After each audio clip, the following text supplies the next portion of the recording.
இந்திய ராணுவத்தில் பணிபுரியும் போது 2 பிள்ளைகளும் ராவி நதியில் தவறி விழுந்து மரித்து விட்டார்கள். பிறகு அவர் மற்றும் அவர் மனைவி பிள்ளைகள் இழந்த துக்கத்தில் என்ன செய்வது என்று தெரியாமல் தவித்துக் கொண்டு இருக்கும் போது இயேசு கிறிஸ்து தரிசனம் கொடுத்து இருவரும் ஆண்டவருக்கென்று ஊழியம் செய்யும்படி அழைக்கப்பட்டார்கள்.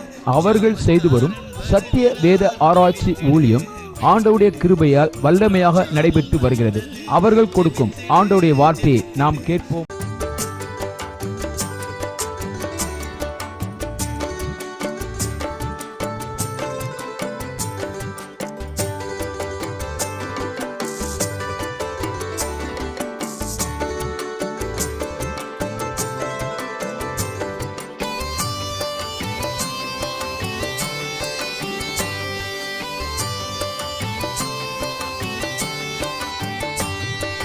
ஜாமக்காரன் வருகிறான், விழித்திடு விழித்திடு, 3ஆம் ஜாமம் வந்தது, ஜெபித்திடு ஜெபித்திடு. ஜாமக்காரன் வருகிறான், விழித்திடு விழித்திடு, 3ஆம் ஜாமம் வந்தது, ஜெபித்திடு ஜெபித்திடு. பரிசுத்த வசனத்தை தேடி நீயும் வாசி, படித்ததை மறவாமல் கருத்துடன் தியானி. பரிசுத்த வசனத்தை தேடி நீயும் வாசி, படித்ததை மறவாமல் கருத்துடன் தியானி. வார்த்தைகள் வல்லமையாய் ஞானமாய் பேசு, வாதைகள் வராது நம்பிக்கையே சாட்சி. வார்த்தைகள் வல்லமையாய் ஞானமாய் பேசு, வாதைகள் வராது நம்பிக்கையே சாட்சி. ஜாமக்காரன் வருகிறான், விழித்திடு விழித்திடு, 3ஆம் ஜாமம் வந்தது, ஜெபித்திடு ஜெபித்திடு.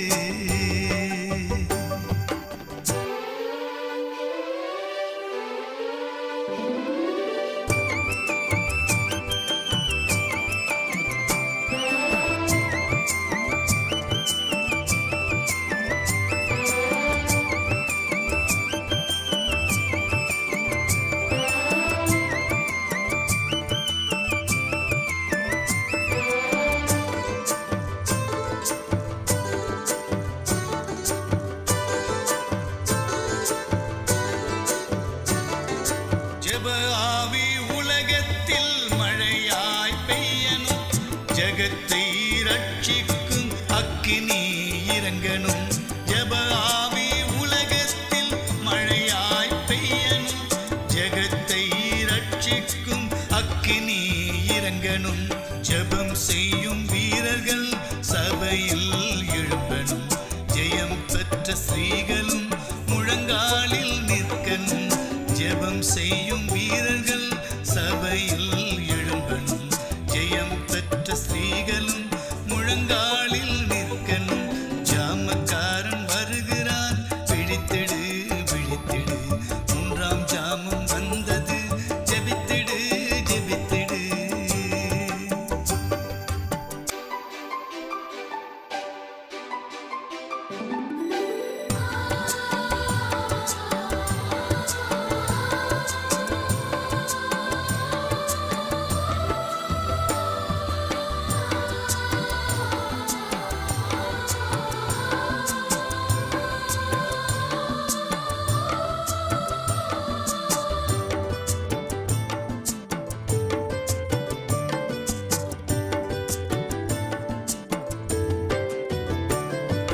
யுத்த வீரன் கைகளில் சிலுவை கொடி தெரியுது, சீடன் பாடும் சங்கீதம் இமயத்தில் கேட்குது. யுத்த வீரன் கைகளில் சிலுவை கொடி தெரியுது, சீடன் பாடும் சங்கீதம் இமயத்தில் கேட்குது. சமாதான சுவிசேஷ பாதரட்சை அணிந்திடு, ஆவியின் பட்டயமே அணி அணியாய் புறப்படு. சமாதான சுவிசேஷ பாதரட்சை அணிந்திடு, ஆவியின் பட்டயமே அணி அணியாய் புறப்படு. ஜாமக்காரன் வருகிறான், விழித்திடு விழித்திடு, 3ஆம் ஜாமம் வந்தது, ஜெபித்திடு ஜெபித்திடு.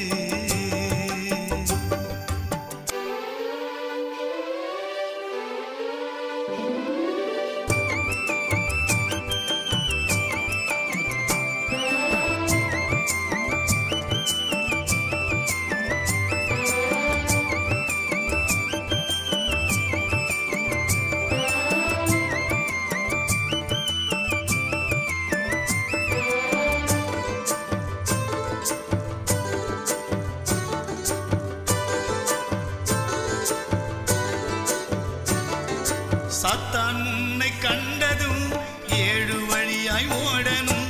சத்தியத்தை பறைசாற்றி சத்துருவை விரட்டணும். சாத்தான் உன்னை கண்டதும் 7 வழியாய் ஓடணும். சத்தியத்தை பறைசாற்றி சத்துருவை விரட்டணும். அதிகாலை ஜபத்தினால் ஆசீர்வாதம் துதித்திடு. மணவாளன் இயேசு கிறிஸ்து வருகிறார், காத்திரு. அதிகாலை ஜபத்தினால் ஆசீர்வாதம் துதித்திடு. மணவாளன் இயேசு கிறிஸ்து வருகிறார், காத்திரு. ஜாமக்காரன் வருகிறான், விழித்திடு மகனே. 3ஆம் ஜாமம் வந்தது, ஜெபித்திடு மகளே. ஜாமக்காரன் வருகிறான், விழித்திடு மகனே. 3ஆம் ஜாமம் வந்தது, ஜெபித்திடு மகளே. பரிசுத்த வசனத்தை தேடி நீயும் வாசி. படித்ததை மறவாமல் கருத்துடன் தியானி. பரிசுத்த வசனத்தை தேடி நீயும் வாசி. படித்ததை மறவாமல் கருத்துடன் தியானி. வார்த்தைகள் வல்லமையாய் ஞானமாய் பேசு. வாதைகள் வராது, நம்பிக்கையே சாட்சி. வார்த்தைகள் வல்லமையாய் ஞானமாய் பேசு. வாதைகள் வராது, நம்பிக்கையே சாட்சி. ஜாமக்காரன் வருகிறான், விழித்திடு மகனே. 3ஆம் ஜாமம் வந்தது, ஜெபித்திடு மகளே. ஹல்லேலூயா, ஹல்லேலூயா, ஹல்லேலூயா. இந்த நாளில் கூட குடும்பமாக எங்களை கொண்டு வந்த ஆண்டவருக்கு நன்றி. 2வது உங்களையெல்லாம் பார்க்க ஆண்டவர் கொடுத்த கிருபைக்காக நன்றி. ஏன்னா நாங்கள் அநேக இடத்துக்கு போகிறதுனால நிறைய பேர் என்ன பண்ணாங்க, எங்களோட படிச்சுக்க எங்ககிட்ட நிறையா இருந்தாங்க. ஆனால் நிறைய பேர் இப்போ நேரடியாக பார்க்கும்போது தான் நாங்கள் பார்த்து இப்போ தான் சொல்லிகிட்டு இருக்கோம் நினச்சிட்டு வர வீட்டில் வரும்போது இப்போ முகத்தை பார்த்தா தான் நமக்கு தெரியும் அப்படின்னு. ஏன் சொல்ல வரேன்னா, அநேகர் படித்தாங்க, பயனடைஞ்சாங்க. சில இடத்துல 10-15 பேர் படித்தாங்க. எல்லா பிள்ளைகளும் இன்றைக்கி நல்லா ஊழித்து இருக்கிறாங்க. அது ஆண்டவருடைய கிருபை தான். ஹல்லேலூயா. ஏன்னா நாங்கள் குடும்பமாக போய் படித்ததுனால அந்த பயன் நாங்கள் பெற்றுக்கொண்டோம். நீங்களும் குடும்பமாக வந்து படிக்க என்ன பண்ணோம், குடும்பமாக சபைக்கு வரணும். குடும்பமாக வந்து இந்த ப்ரேயர்லாம் கலந்துக்கும் போது ஆண்டவர் பெரிய காரியங்களை செய்கிறார். ஹல்லேலூயா. இந்த நாளில் கூட நம்மளை ஒவ்வொரையும் நம்ம வெறுமையாக்குவோம். இந்த நாளில் கூட பரிசேயனும் ஆயக்காரனும் போனாங்க. பரிசே என்ன பண்ணால் பெருமையாக பேசினான். ஆயக்காரன் தன்னை தாழ்த்தினான். ஹல்லேலூயா. ஆண்டவர் பாதத்தில் தன்னை தாழ்த்தும் போது, நம்முடைய ஆவி ஆத்ம சரீரத்தை நம்ம தாழ்த்தி ஒப்பு கொடுக்கும்போது ஆண்டவர் நம்மளோட பேசுவார். ஹல்லேலூயா. தாழ்மை உள்ளவருக்கு தான் கிருபை அளிப்பேன்றார். தாழ்மை உள்ளதை தான் நோக்கி பார்க்கிறார். தாழ்மை உள்ள சிந்தை நம்மகிட்ட வேணும். தாழ்மை உள்ள சிந்தை உள்ள இடத்துல ஞானம் உண்டு என்று சொல்லி நம்ம வாசிக்கிற நீதிமொழிகளை. அப்போ நம்மக்கிட்ட தாழ்மை வரும்போது மேன்மைக்கு முன்னானது தாழ்மை. அந்த தாழ்மை நம்ம கற்றுக்கொண்டு நாளை ஒரு பாட்டு பாடி ஜெபிச்சு வார்த்தைக்கு நேராக கடந்து போக ஆண்டவர் கிருபை செய்வாராக. குயவனே பாட்டு எல்லாருக்கும் நல்லா தெரியும். ஏன்னா எல்லாருக்கும் தெரிஞ்ச பாட்டவே பாடி ஆண்டவர் நாமத்தை மகிமைப்படுத்துவோம். நம்மள ஆவி ஆத்மஸ்தரத்தை எப்போதும் நம்ம பரிசுத்தமாக பாதுகாத்து கொள்ளணும்.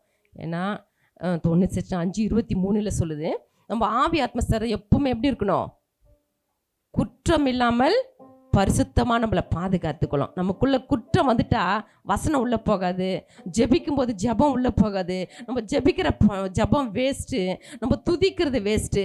அப்போ அந்த இருதயம் எப்படி இருக்கணும், குற்றம் இல்லாமல் நம்ம ஒவ்வொரு நாளும் பாதுகாத்துக்கொள்ள ஆண்டு கிருபை செய்வாராக. இந்த நாளில் சுக பலத்தோடு ஆண்டு கொண்டு வந்ததுக்கு நன்றி சொல்லி இந்த பாட்டு பாடி ஆண்டுக்கு நன்றி சொல்லும். குயவனே குயவனே படைப்பின் காரணனே, களிமண்ணான என்னையுமே கண்ணோக்கி பார்த்திடுமே. குயவனே குயவனே படைப்பின் காரணனே,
ஸ்தோத்திரிக்கிறோம்ப்பா. இந்த அருமையான நாளில் அப்பா, இந்த மன மகிழ்ச்சி நாளிலே, இந்த ஓய்வு நாளிலே, உம்மை உயிர் தெழுந்த இந்த நாளிலே நாங்கள் ஒன்று கூடி உம்மை நோக்கி பார்க்க நீர் கொடுத்த இந்த கிருபைக்கா நன்றி சொல்கிறப்பா. உமக்கு ஸ்தோத்திரம். உம்முடைய சுக பலன் ஆரோக்கியத்தை கொடுத்து சுகத்தோடு ஆலயத்துக்கு கொண்டு வந்தீங்களே, உம்மை நன்றியோடு ஸ்தோத்திரிக்கிறையா. இந்த நாள்ல கூட பலவீனத்துல, கண்ணீரில, கவலையின் மத்தியில வர முடியாது இருக்கிற பிள்ளைகளுக்காக நாங்கள் செபிக்கிறேன் ஏசப்பா. என் தேவன் தாமே ஏசப்பா அவர்களுக்கும் உம்முடைய கிருபையை அனுப்பி பலப்படுத்தும்படி உம்முடைய கருத்துல நாங்கள் ஒப்பு கொடுத்து நாங்கள் செபிக்கிறப்பா. உமக்கு ஸ்தோத்திரம். இந்த நாள்ல வந்திருக்கிற பிள்ளைகளுக்காக நாங்கள் செபிக்கிறோம். ஒவ்வொருடைய தனிப்பட்ட வாழ்க்கை உங்க கருத்துல நாங்கள் ஒப்பு கொடுக்கிறையா. ஒவ்வொருவோட நீங்க பேசுங்கப்பா. உமக்கு ஸ்தோத்திரம். உம்முடைய கிருபையின் வார்த்தைகளை கொடுத்து கிருபையில வார்த்தை ஒவ்வொரு பலப்படுத்தி அனுப்பும்படி உங்களுடைய கருத்துல நாங்கள் ஒப்பு கொடுத்து நாங்கள் செபிக்கிறப்பா. ஸ்தோத்திரம். உடைய வார்த்தையில அப்பா தாழ்மை உண்டு, உடைய வார்த்தையில பலன் உண்டு, உடைய வார்த்தையில வல்லமை உண்டு, உடைய வார்த்தையில ஆரோக்கியம் உண்டப்பா. அந்த வார்த்தைகளை கேட்க என் தேவன் தாமே பிள்ளைகளுடைய இருதயங்களை சிறப்படுத்துங்கப்பா. ஸ்தோத்திரம் ஸ்தோத்திரம் ஸ்தோத்திரப்பா. இந்த நாள்ல கூட அப்பா ஸ்தோத்திரம், பிள்ளைகள் என்னென்ன நோக்கத்தோடு வந்திருக்கிறாங்களோ, எந்தெந்த கவலைகள் துன்பங்கள் துக்கங்களோடு வந்திருந்தாலோ என் தேவன் தாமே ஒரு விடுதலை நீ கொடுத்து அப்பா, ஒரு மீட்பை கொடுத்து, ஒரு ரட்சிப்பை கொடுத்து நீர் அனுப்பும்படி உங்களுடைய கருத்தை நாங்கள் ஒப்பு கொடுத்து நாங்கள் செபிக்கிறப்பா. ஒவ்வொருவோடு நீங்க பேசுங்கப்பா. இந்த நாங்கள் நம்முடைய வார்த்தை கொண்டு பேசுங்க. அக்னியான வார்த்தைகள், பட்டயம் போன்ற வார்த்தைகள், இந்த கிருபையுள்ள வார்த்தைகளை பேசி ஒவ்வொரு இருதயத்தை திடப்படுத்தும், ஸ்திரப்படுத்தும் ஐயா. உமக்கு ஸ்தோத்திரம், உமக்கு ஸ்தோத்திரம், உமக்கு ஸ்தோத்திரப்பா. இந்த நாள்ல கூட ஏசப்பா அப்பா அருமையான ஊழியருக்கா நாங்கள் செபிக்கிறோம். அவர் மனைவி பிள்ளைகளுக்காக செபிக்கிறேன். அவர் கொடுத்த அந்த ஊழியத்துக்காக நன்றி அப்பா. உமக்கு ஸ்தோத்திரம். இன்னும் அந்த ஊழியத்தில் அப்பா இன்னும் அவரை என்ன எடுத்து பலப்படுத்துங்கப்பா. ஸ்தோத்திரம். ஊழியத்தில் வருகிற எல்லா போராட்டங்களை அப்புறப்படுத்தி நீரே இந்த ஊழியத்தை பொறுப்பெடுத்து நடத்தும்படி உங்களுடைய கருத்தை நாங்கள் ஒப்பு கொடுத்து ஜெபிக்கிறோம். அந்த குடும்பத்தை உடைய வசனத்தினால் வேலை எடுத்து ஒவ்வொரு நிமிஷமும் பாதுகாத்துக் கொள்ளுங்கப்பா. உடைய கிருபைக்குள்ள ஊழியர் குடும்பத்தை ஒப்பு கொடுத்து ஜெபிக்கிறோம். வந்திருக்கிற ஐயாக்கா கூட ஜெபிக்கிறோம். அவரையும் ஆசீர்வதிங்க, அவர் குடும்பத்தை ஆசீர்வதிங்க, அவருடைய இருதயத்தின் தேவைகளை சந்திங்கப்பா. உமக்கு ஸ்தோத்திரம், உமக்கு ஸ்தோத்திரம். இந்த நாள்ல கூட அப்பா ஸ்தோத்திரம், அடியானை கூட தாழ்த்துக்கிற சுவாமி, எங்களை கூட வெறுமையாக்கி ஒப்பு கொடுக்கிற சுவாமி. அப்பா நாங்கள் குயவன் கையுள்ள களிமண் அப்பா, நீர் எடுத்து எங்களை பயன்படுத்தப்பட உங்களுடைய கருத்துல எங்களை தாழ்த்துக்கிறோம். நீங்க பேசுங்க, நாங்க கேட்கணும்ப்பா. எங்களை ஒவ்வொரு ஸ்திரப்படுத்தும்படி, பலப்படுத்தும்படி, கிருபையா நடத்தும்படி உங்களுடைய கருத்துல தாழ்த்துக்கிறோம். துதி கன மகிழ உருவை கெடுக்கிறோம் ஜீவனுள்ள நல்ல தகப்பனே. ஆமேன், ஆமேன். ஹல்லேலூயா. கர்த்தருடைய நாமத்திற்கு மகிமை உண்டாவதாக. இந்த நாளிலே கர்த்தருடைய வார்த்தையை கேட்க வந்திருக்கிற உங்கள் யாவருக்கும் எங்கள் குடும்பத்தின் சார்பாகவும் எங்கள் ஊழியத்தின் சார்பாகவும் உங்கள் யாவருக்கும் அதிகமாக விசேஷமாக போதகர் ஐயாவுக்கும் வந்திருக்கிற ஐயாவுக்கும் அவருடைய துணைவியார் பிள்ளைகள் யாவருக்கும் குடும்பத்தின் சார்பாக நன்றியை நாங்கள் தெரிவித்துக் கொள்கிறோம். ஹல்லேலூயா. எத்தனை பேர் ஆயத்தமாக இருக்கிறீங்க? எத்தனை பேர் கரத்தில் வேத புத்தகம் இருக்குது? ஒரு அழியில் சொல்லுங்கள் பார்க்கலாம். வேத புத்தகத்தை நல்லா உயர்த்தி. எத்தனை பேர் தினந்தோறும் ஒரு அதிகாரத்தை வாசிக்கிறீங்க? அவங்க மட்டும் காரங்களை உயர்த்தி காட்டுங்க பார்க்கலாம். ஓகே. எத்தனை பேர் ஒரு மணி நேரம் ஜெபிக்கிறீங்க? ஒரு மணி நேரம். ஒரு நாளைக்கு நம்ம எத்தனை மணி நேரம் ஜெபிக்கணும்? 2 hour 40 நிமிஷம். அல்லேலூயா. எல்லாத்தையும் சேர்த்து நம்ம கணக்கு போட்டால் ஒரு மணி நேரம் ஒரு அதிகாரத்தை நீங்கள் தியானம் பண்ணியிருக்கணும். 1 மணி நேரம் ஜெபித்திருக்கணும். ஒரு 40 நிமிஷம் நல்லா துதித்து இருக்கணும். அப்போ தான் ஆவிக்குரிய ஜீவியம் அதிகமாய் வளரும். அல்லேலூயா. இந்த நாளில் கூட நாம் பார்க்க வேண்டியது என்னவென்றால், வசனம் வளர்ந்து பெருகிற்று. அல்லேலூயா. இதுதான் நம்முடைய சப்ஜெக்ட்.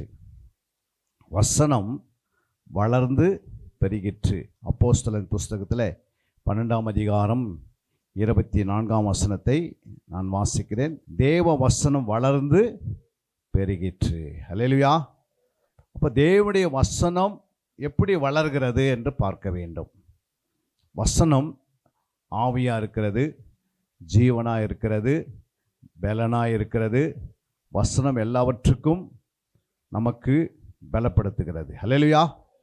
அதை நம்மை ஆசீர்வதிக்கிறது. நம் தேவைகளாம் சந்திப்பது எது? தேவனுடைய வசனம். அல்லேலூயா. இந்த நாளில் கூட நாம் எப்படி வசனம் ஒரு மனுஷனுக்குள்ளே வளர்கிறது, எப்படி சபை வளர்கிறது, எல்லாமே வளரணும்ல. நம்ம சரீரம் மட்டும் வளருது பெருசு இல்லை, நமக்குள்ள இருக்கிற ஆத்மா கூட என்ன பண்ணோம், நாளுக்கு நாள் வளர்ந்து பெருக வேண்டும். அல்லேலூயா. அதாவது உள்ளான மனிதன் நாளுக்கு நாள் புதிதாக்கப்பட வேண்டும். உள்ளான மனிதன் நாளுக்கு நாள் சிருஷ்டிப்பின் சாயல் அடைய வேண்டும். உள்ளான மனிதன் நாளுக்கு நாள் மறுரூப சாயல் ஆயத்தமாக இருக்க வேண்டும். அல்லேலூயா. ஏன்னா ஆண்டவருடைய வருகையும் மிக சமயமாக இருக்கிறது. அதனால் நாம் எப்படி வாழ்கிறோம் என்று அல்ல, எப்படி வாழ்ந்தோம் என்ற அர்த்தம். அல்லேலூயா. நம்முடைய வாழ்க்கை மிக அவசியம். நம்முடைய வாழ்க்கையிலே கர்த்தருக்கு நமக்கும் என்ன இருக்கணும், ஒரு ஐக்கியம் இருக்க வேண்டும், ஒரு சமாதானம் இருக்க வேண்டும். அல்லேலூயா. ஒரு உறவு நம்ம ஆண்டவரோடு வைத்துக்கொள்ள வேண்டும். உன்னுடைய சபையோடு நீங்கள் ஒரு உறவு இருக்க வேண்டும், ஐக்கியம் இருக்க வேண்டும். அப்போ வேதத்தோடு ஒரு ஐக்கியம் இருக்க வேண்டும். அங்கே சொல்லப்பட்டிருக்கிறது, தேவனுடைய வசனம் வளர்ந்து பெருகிற்று. அல்லேலூயா. அப்போ அப்போஸ்தலர் 6:7 சொல்லுகிறது, தேவனுடைய வசனம் விருத்தி அடைந்து சீசருடைய தொகை எருசலேமில் மிகவும் பெருகிற்று, ஆசாரிகள் அநேகரும் விசுவாசத்துக்கு கீழ்ப்படிந்தார்கள். அல்லேலூயா.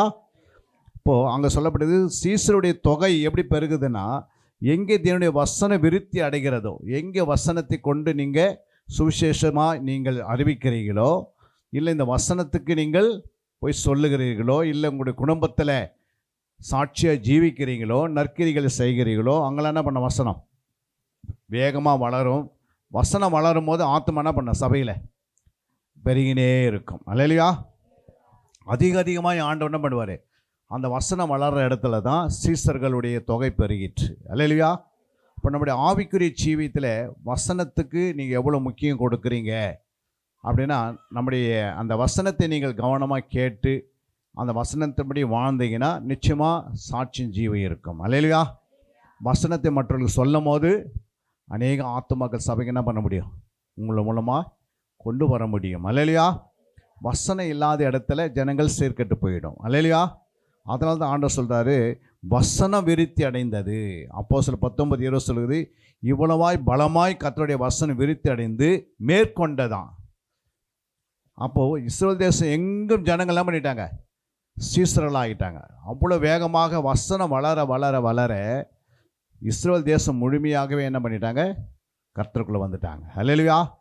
அப்போ உங்களுடைய ஆவிக்குரிய ஜீவியத்தில் இந்த தேவனுடைய வசனம் அதிகமாக என்ன செய்திருக்குன்னு நீங்கள் வளர்ச்சி அடையணும். அல்லேலூயா. ஏசாயா சொல்லப்பட்டிருக்கிறது 55:10, மாறியும் உயர்ந்த மழையும் வானத்திலிருந்து இறங்கி அவ்விடத்துக்கு திரும்பாமல் பூமியை நனைத்து அதில் முளை கிளம்பி விளையும்படி செய்து விதைக்கிறவனுக்கு விதையும் புசிக்கிறவனுக்கு ஆகாரத்தையும் கொடுக்கிறது போல வசனம் அப்படி தான் வேலை செய்யும். அல்லேலூயா. இதனுடைய வசனத்தை நீங்கள் கவனமாக கேட்டிங்கன்னா உங்களுடைய ஆவிக்குரிய ஜீவியும் சரீரத்தினுடைய தேவைகளும் கர்த்தர் என்ன பண்ணார், பரிபூர்ணமாக சந்திப்பார். அல்லேலூயா. அப்போ ஒவ்வொரு நாளும் தேவனுடைய வார்த்தைக்குள்ளே நீங்கள் வசனத்துக்குள்ளே வளர வேண்டியது அவசியமாக இருக்கிறது. அதை குறித்து ஏசாயா 55:11 வாசித்து பாருங்க. அப்படியே என் வாயிலிருந்து புறப்படும் வசனமும் இருக்கும், அது வெறுமையாய் என்னிடத்திற்கு திரும்பாது. பாருங்க, வசனம் எப்பவுமே என்ன பண்ணாது, வெறுமே திரும்பாது. அல்லேலூயா. ஏன்னா அந்த வசனத்துக்குள்ள ஜீவன் இருக்கிறது, உயிர் இருக்கிறது. புரியுதுங்களா? எப்படி உயிர் இருக்குது வசனத்துக்குள்ள, யாரா சொல்ல முடியுமா? வசனத்துக்குள்ள ஏன் வசனம் உயிராகுது? நம்ம வசனம் ஏன் உயிராக இருக்குது? நம்ம பைபிள் எழுதப்பட்ட வசனம்னா இந்நாள் வரைக்கும் நம்ம வாசிக்கிறோம். ஒரு சந்ததி போது உணவு சந்ததி வருது. ஆனால் எல்லாருக்குமே அந்த வசனம் வாக்குத்தத்தம் நிறைவேறுகிறது. அப்போ ஏன் நிறைவேறுகிறது? வசனத்தில் உயிரை நீங்கள் பார்த்துக்கிறீங்கன்னா அந்த வசனத்துக்குள்ள இருக்குது உயிர்னா ஜீவன். ஏன் வசனம் ஜீவனாக இருக்கிறது? ஏன் ஜீவன் வசனம் ஆவியாக இருக்கிறது? ஏன் வசனம் உயிராகுது? என்ன காரணம்? அல்லேலூயா. சிஸ்டர் சொன்னாங்க, அருமையா அம்மா, அவங்க கரங்களை தட்டுங்க அவங்களுக்காக. அதனால் நான் இயேசு மரித்து உயிர்த்தெழுந்ததுனால அவர் உயிரோடு இருக்கிறனால இந்த வசனம் எப்படி இருக்குது, இப்போ எழுதப்பட்ட வசனம் மாதிரி இருக்கும் நீங்கள் கேட்கும் போது. அல்லேலூயா. ஏன்னா இயேசு உயிரோடு இருக்கும் போது வசனங்களும் உயிரோடு இருக்கும். புரியுங்களா? இயேசு ஆவியாக இருக்கிறாருன்னா வசனம் ஆவியாக இருக்கும். அல்லேலூயா. இயேசு அற்புதம் செய்கிறாருன்னா வசனம் அற்புதம் செய்யும். நீங்கள் கேட்கும் போது அற்புதம் நடந்துடும்.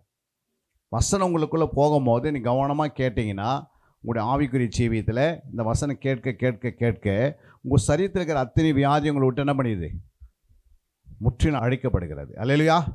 வசனம் கேட்கும் போது உனக்கு விரோதமாக எழும்புகிற ஆயுதங்கள் வாய்க்காது போய்விடும். இப்போ வசனத்தை நீங்கள் உள்ளே வாங்கும் போது ஆட்டோமேட்டிக்காக உங்களுடைய ஆசீர்வாதம் தனக்கு முன்னாடி வந்து நிற்கும். அல்லேலூயா.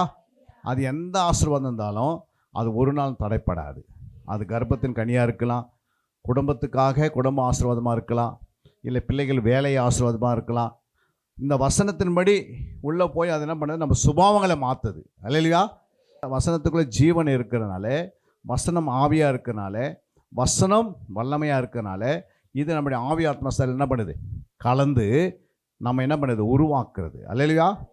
நமக்குள்ளே இருக்கிற கோபத்தை எடுத்துறது, நமக்குள்ளே இருக்கிற பெருமையை அழிச்சிடும், நமக்குள்ளே இருக்கிற பிசாசின் கிரிகள் உள்ளே இருக்குதுல்ல, அதை ஃபுல்லாக அழிக்கணும்னா அதுக்கு ஒரே வழி என்ன, ஆண்டுடைய வசனம் மட்டும்தான். அதனால தான் அந்த வசனத்தை பிசாசு என்ன பண்ணுறான், மத்தேயு 19:13 வாசிக்கும் போது, ஒருவன் ராஜ்யத்தின் வசனத்தை கேட்டும் உணராத இருக்கும்போது பொல்லாங்க வந்து அவன் இருதயத்தில் விதைக்கப்பட்டதை பறித்து கொள்கிறான். அப்போ எதை பறித்து கொள்கிறான், வசனத்தை எடுத்துடுவான். முதல் நீங்கள் இன்று சண்டே கேட்குறீங்க, நாளை காலையில் என்ன வசனம் கேட்டால் என்ன பண்ண முடியாது, சொல்ல முடியாது. அதுக்கு என்ன காரணம், நீங்கள் இதை நோட்டில் எழுதியிருக்கணும். 52 சண்டே வரீங்க, 52 சண்டே ஒரு டைரியை வாங்கி, ஒரு 100 ரூபாய்க்கு 200 ரூபாய்க்கு டைரியை வாங்கி வீட்டில் அதை வச்சிடணும். ஒரு ரப் நோட்டு வாங்கி என்ன பண்ணணும், அந்த நோட்லேயே இந்த வசனம் இந்த செய்தி எழுதி கொண்டு போய் உங்கள் வீட்டில் என்ன பண்ணணும், அந்த டைரியில் எழுதி அது குடும்ப ஜபத்தில் என்ன பண்ணணும், அபியாசம் பண்ணணும். அல்லேலூயா. அப்போ இந்த ஒரு வாரம் இந்த செய்தியை நீங்கள் கொடுக்கப்பட்ட இந்த வசனங்களை வீட்டுக்குள்ளே போய் தியானித்தீங்கன்னா, குடும்ப ஜபத்தில் வச்சு நீங்கள் ஜெபித்தீங்கன்னா, தனிப்பட்ட வாழ்க்கையில் ஜெபித்தீங்கன்னா, இந்த வசனங்களை வச்சு தியானம் பண்ணிங்கன்னா, அதை ஆராய்ந்து பார்த்தீங்கன்னா, அது உனக்கு ஜீவன் உண்டாக்கி தருகிறது. அல்லேலூயா. இல்லை 52 வாரம் அப்படியே கேட்குறோம், வரோம், போகிறோம், கேட்குறோம் அப்படின்னா என்ன பண்ண முடியாது, வாழ்க்கையில் பாவத்தில் போய் விழுந்துருவோம். ஏன்னா வசனம் உனக்குள்ளே இல்லை அப்படின்னா. அதே சங்கீதம் 119:10-11 என்ன சொல்கிறது பாருங்கள். என் முழு இருதயத்தோடு உம்மை தேடுகிறேன், என்னை உமது கற்பனைகளை விட்டு வழி தப்ப விடாதேயும். நான் உமக்கு விரோதமாய் பாவம் செய்யாதபடிக்கு உமது வாக்கை என் இருதயத்தில் வைத்து வைத்தேன். அல்லேலூயா. அங்கே என்ன சொல்கிறாரு, உம்முடைய வசனத்தை நான் பாவம் செய்யாத இருக்கிறேன் என்ன பண்ணமா, அவருடைய வசனத்தை என் இருதயத்தில் வைத்து வைத்தேன். அப்போ உங்களுடைய இருதயத்தில் தேவனுடைய வசனம் இருக்கிற வரைக்கும் பாவம் செய்யறதுக்கு இடம் வராது, இடம் கொடுக்க முடியாது, பிசாசுக்கு இடம் கிடைக்காது. உங்களுடைய இருதயம் வந்து வசனம் இல்லைன்னா தான் என்ன பண்ண, பிசாசு உடனே பாவத்துக்குள்ளே நடத்திடுவான். அப்போ பாவம் செய்கிற மனுஷன் தேவனுடைய ராஜ்யத்தை என்ன பண்ண முடியாது, சுதந்திரிக்க முடியாது. ரட்சிக்கப்பட்டிருக்கிறோம், ஆனால் ரட்சிக்கப்பட்ட பிறகு நம்முடைய சரீரத்தை, ஆத்மாவை, ஆவி என்ன செய்துக்கணும், ஒவ்வொரு நாளும் வசனத்தினாலே காத்துக்கொள்ளணும், ஜபத்தினாலே காத்துக்கொள்ளணும், துதி ஆராதனையில காத்துக்கொள்ளணும், சபையில் வருகிற உபவாசத்தினால காத்துக்கொள்ளணும், சபைக்குள்ளே நடக்கிற இரவு ஜபங்களை காத்துக்கொள்ளணும். அங்கங்கே உங்களுக்கு வாலிபை மீட்டிங்கில் நீங்கள் கலந்து கொடுப்பீங்க சபையில், அதெல்லாம் வந்து என்ன பண்ணணும், அதிகமாக வசனத்திலேயே வாழணும். அல்லேலூயா. ஏன்னா வசனம் தான் என்ன பண்ணுது, எல்லா நன்மையும் கொண்டு வருகிறது. அல்லேலூயா. அங்கே பாரு, அங்கே சொல்கிறார் ஆண்டவர், சங்கீதம் 18:30 சொல்கிறது, தேவனுடைய வழி உத்தமமானது, தேவனுடைய வழி உத்தமமானது, கர்த்தருடைய வசனம் புடமிடப்பட்டது, தம்மை நம்புகிற அனைவருக்கும் அவர் கேடகமாக இருக்கிறார். அல்லேலூயா. நீ ஆண்டவரை நம்புறனா, வசனத்தை வச்சு நம்பினாதான் ஆண்டவரை நம்புறன்னு அர்த்தம். அவருடைய வாயின் வார்த்தைகளை நம்ம என்ன செய்யணும், நம்பணும். அல்லேலூயா. விசுவாசிக்கணும், அந்த வசனத்துக்குள்ளே நிலைத்திருக்கணும், அது சொன்னபடி வாழணும். அல்லேலூயா. பாரு, அங்கே சொல்லப்பட்டிருக்கிறது சங்கீதம் 105:19 சொல்கிறது, கர்த்தர் சொன்ன வார்த்தை நிறைவேறும் அளவும் அவருடைய வசனம் அவனை புடமிட்டது. அல்லேலூயா. அப்போ கர்த்தர் ஒரு வார்த்தையை சொல்கிறார்னா அதை நிறைவேறணும், அந்த வசனம் பண்ண நம்மளை புடமிடும். புரியுங்களா, நம்மை புடமிட்டு அதை சரி செய்திடும் நம்முடைய வாழ்க்கையில்.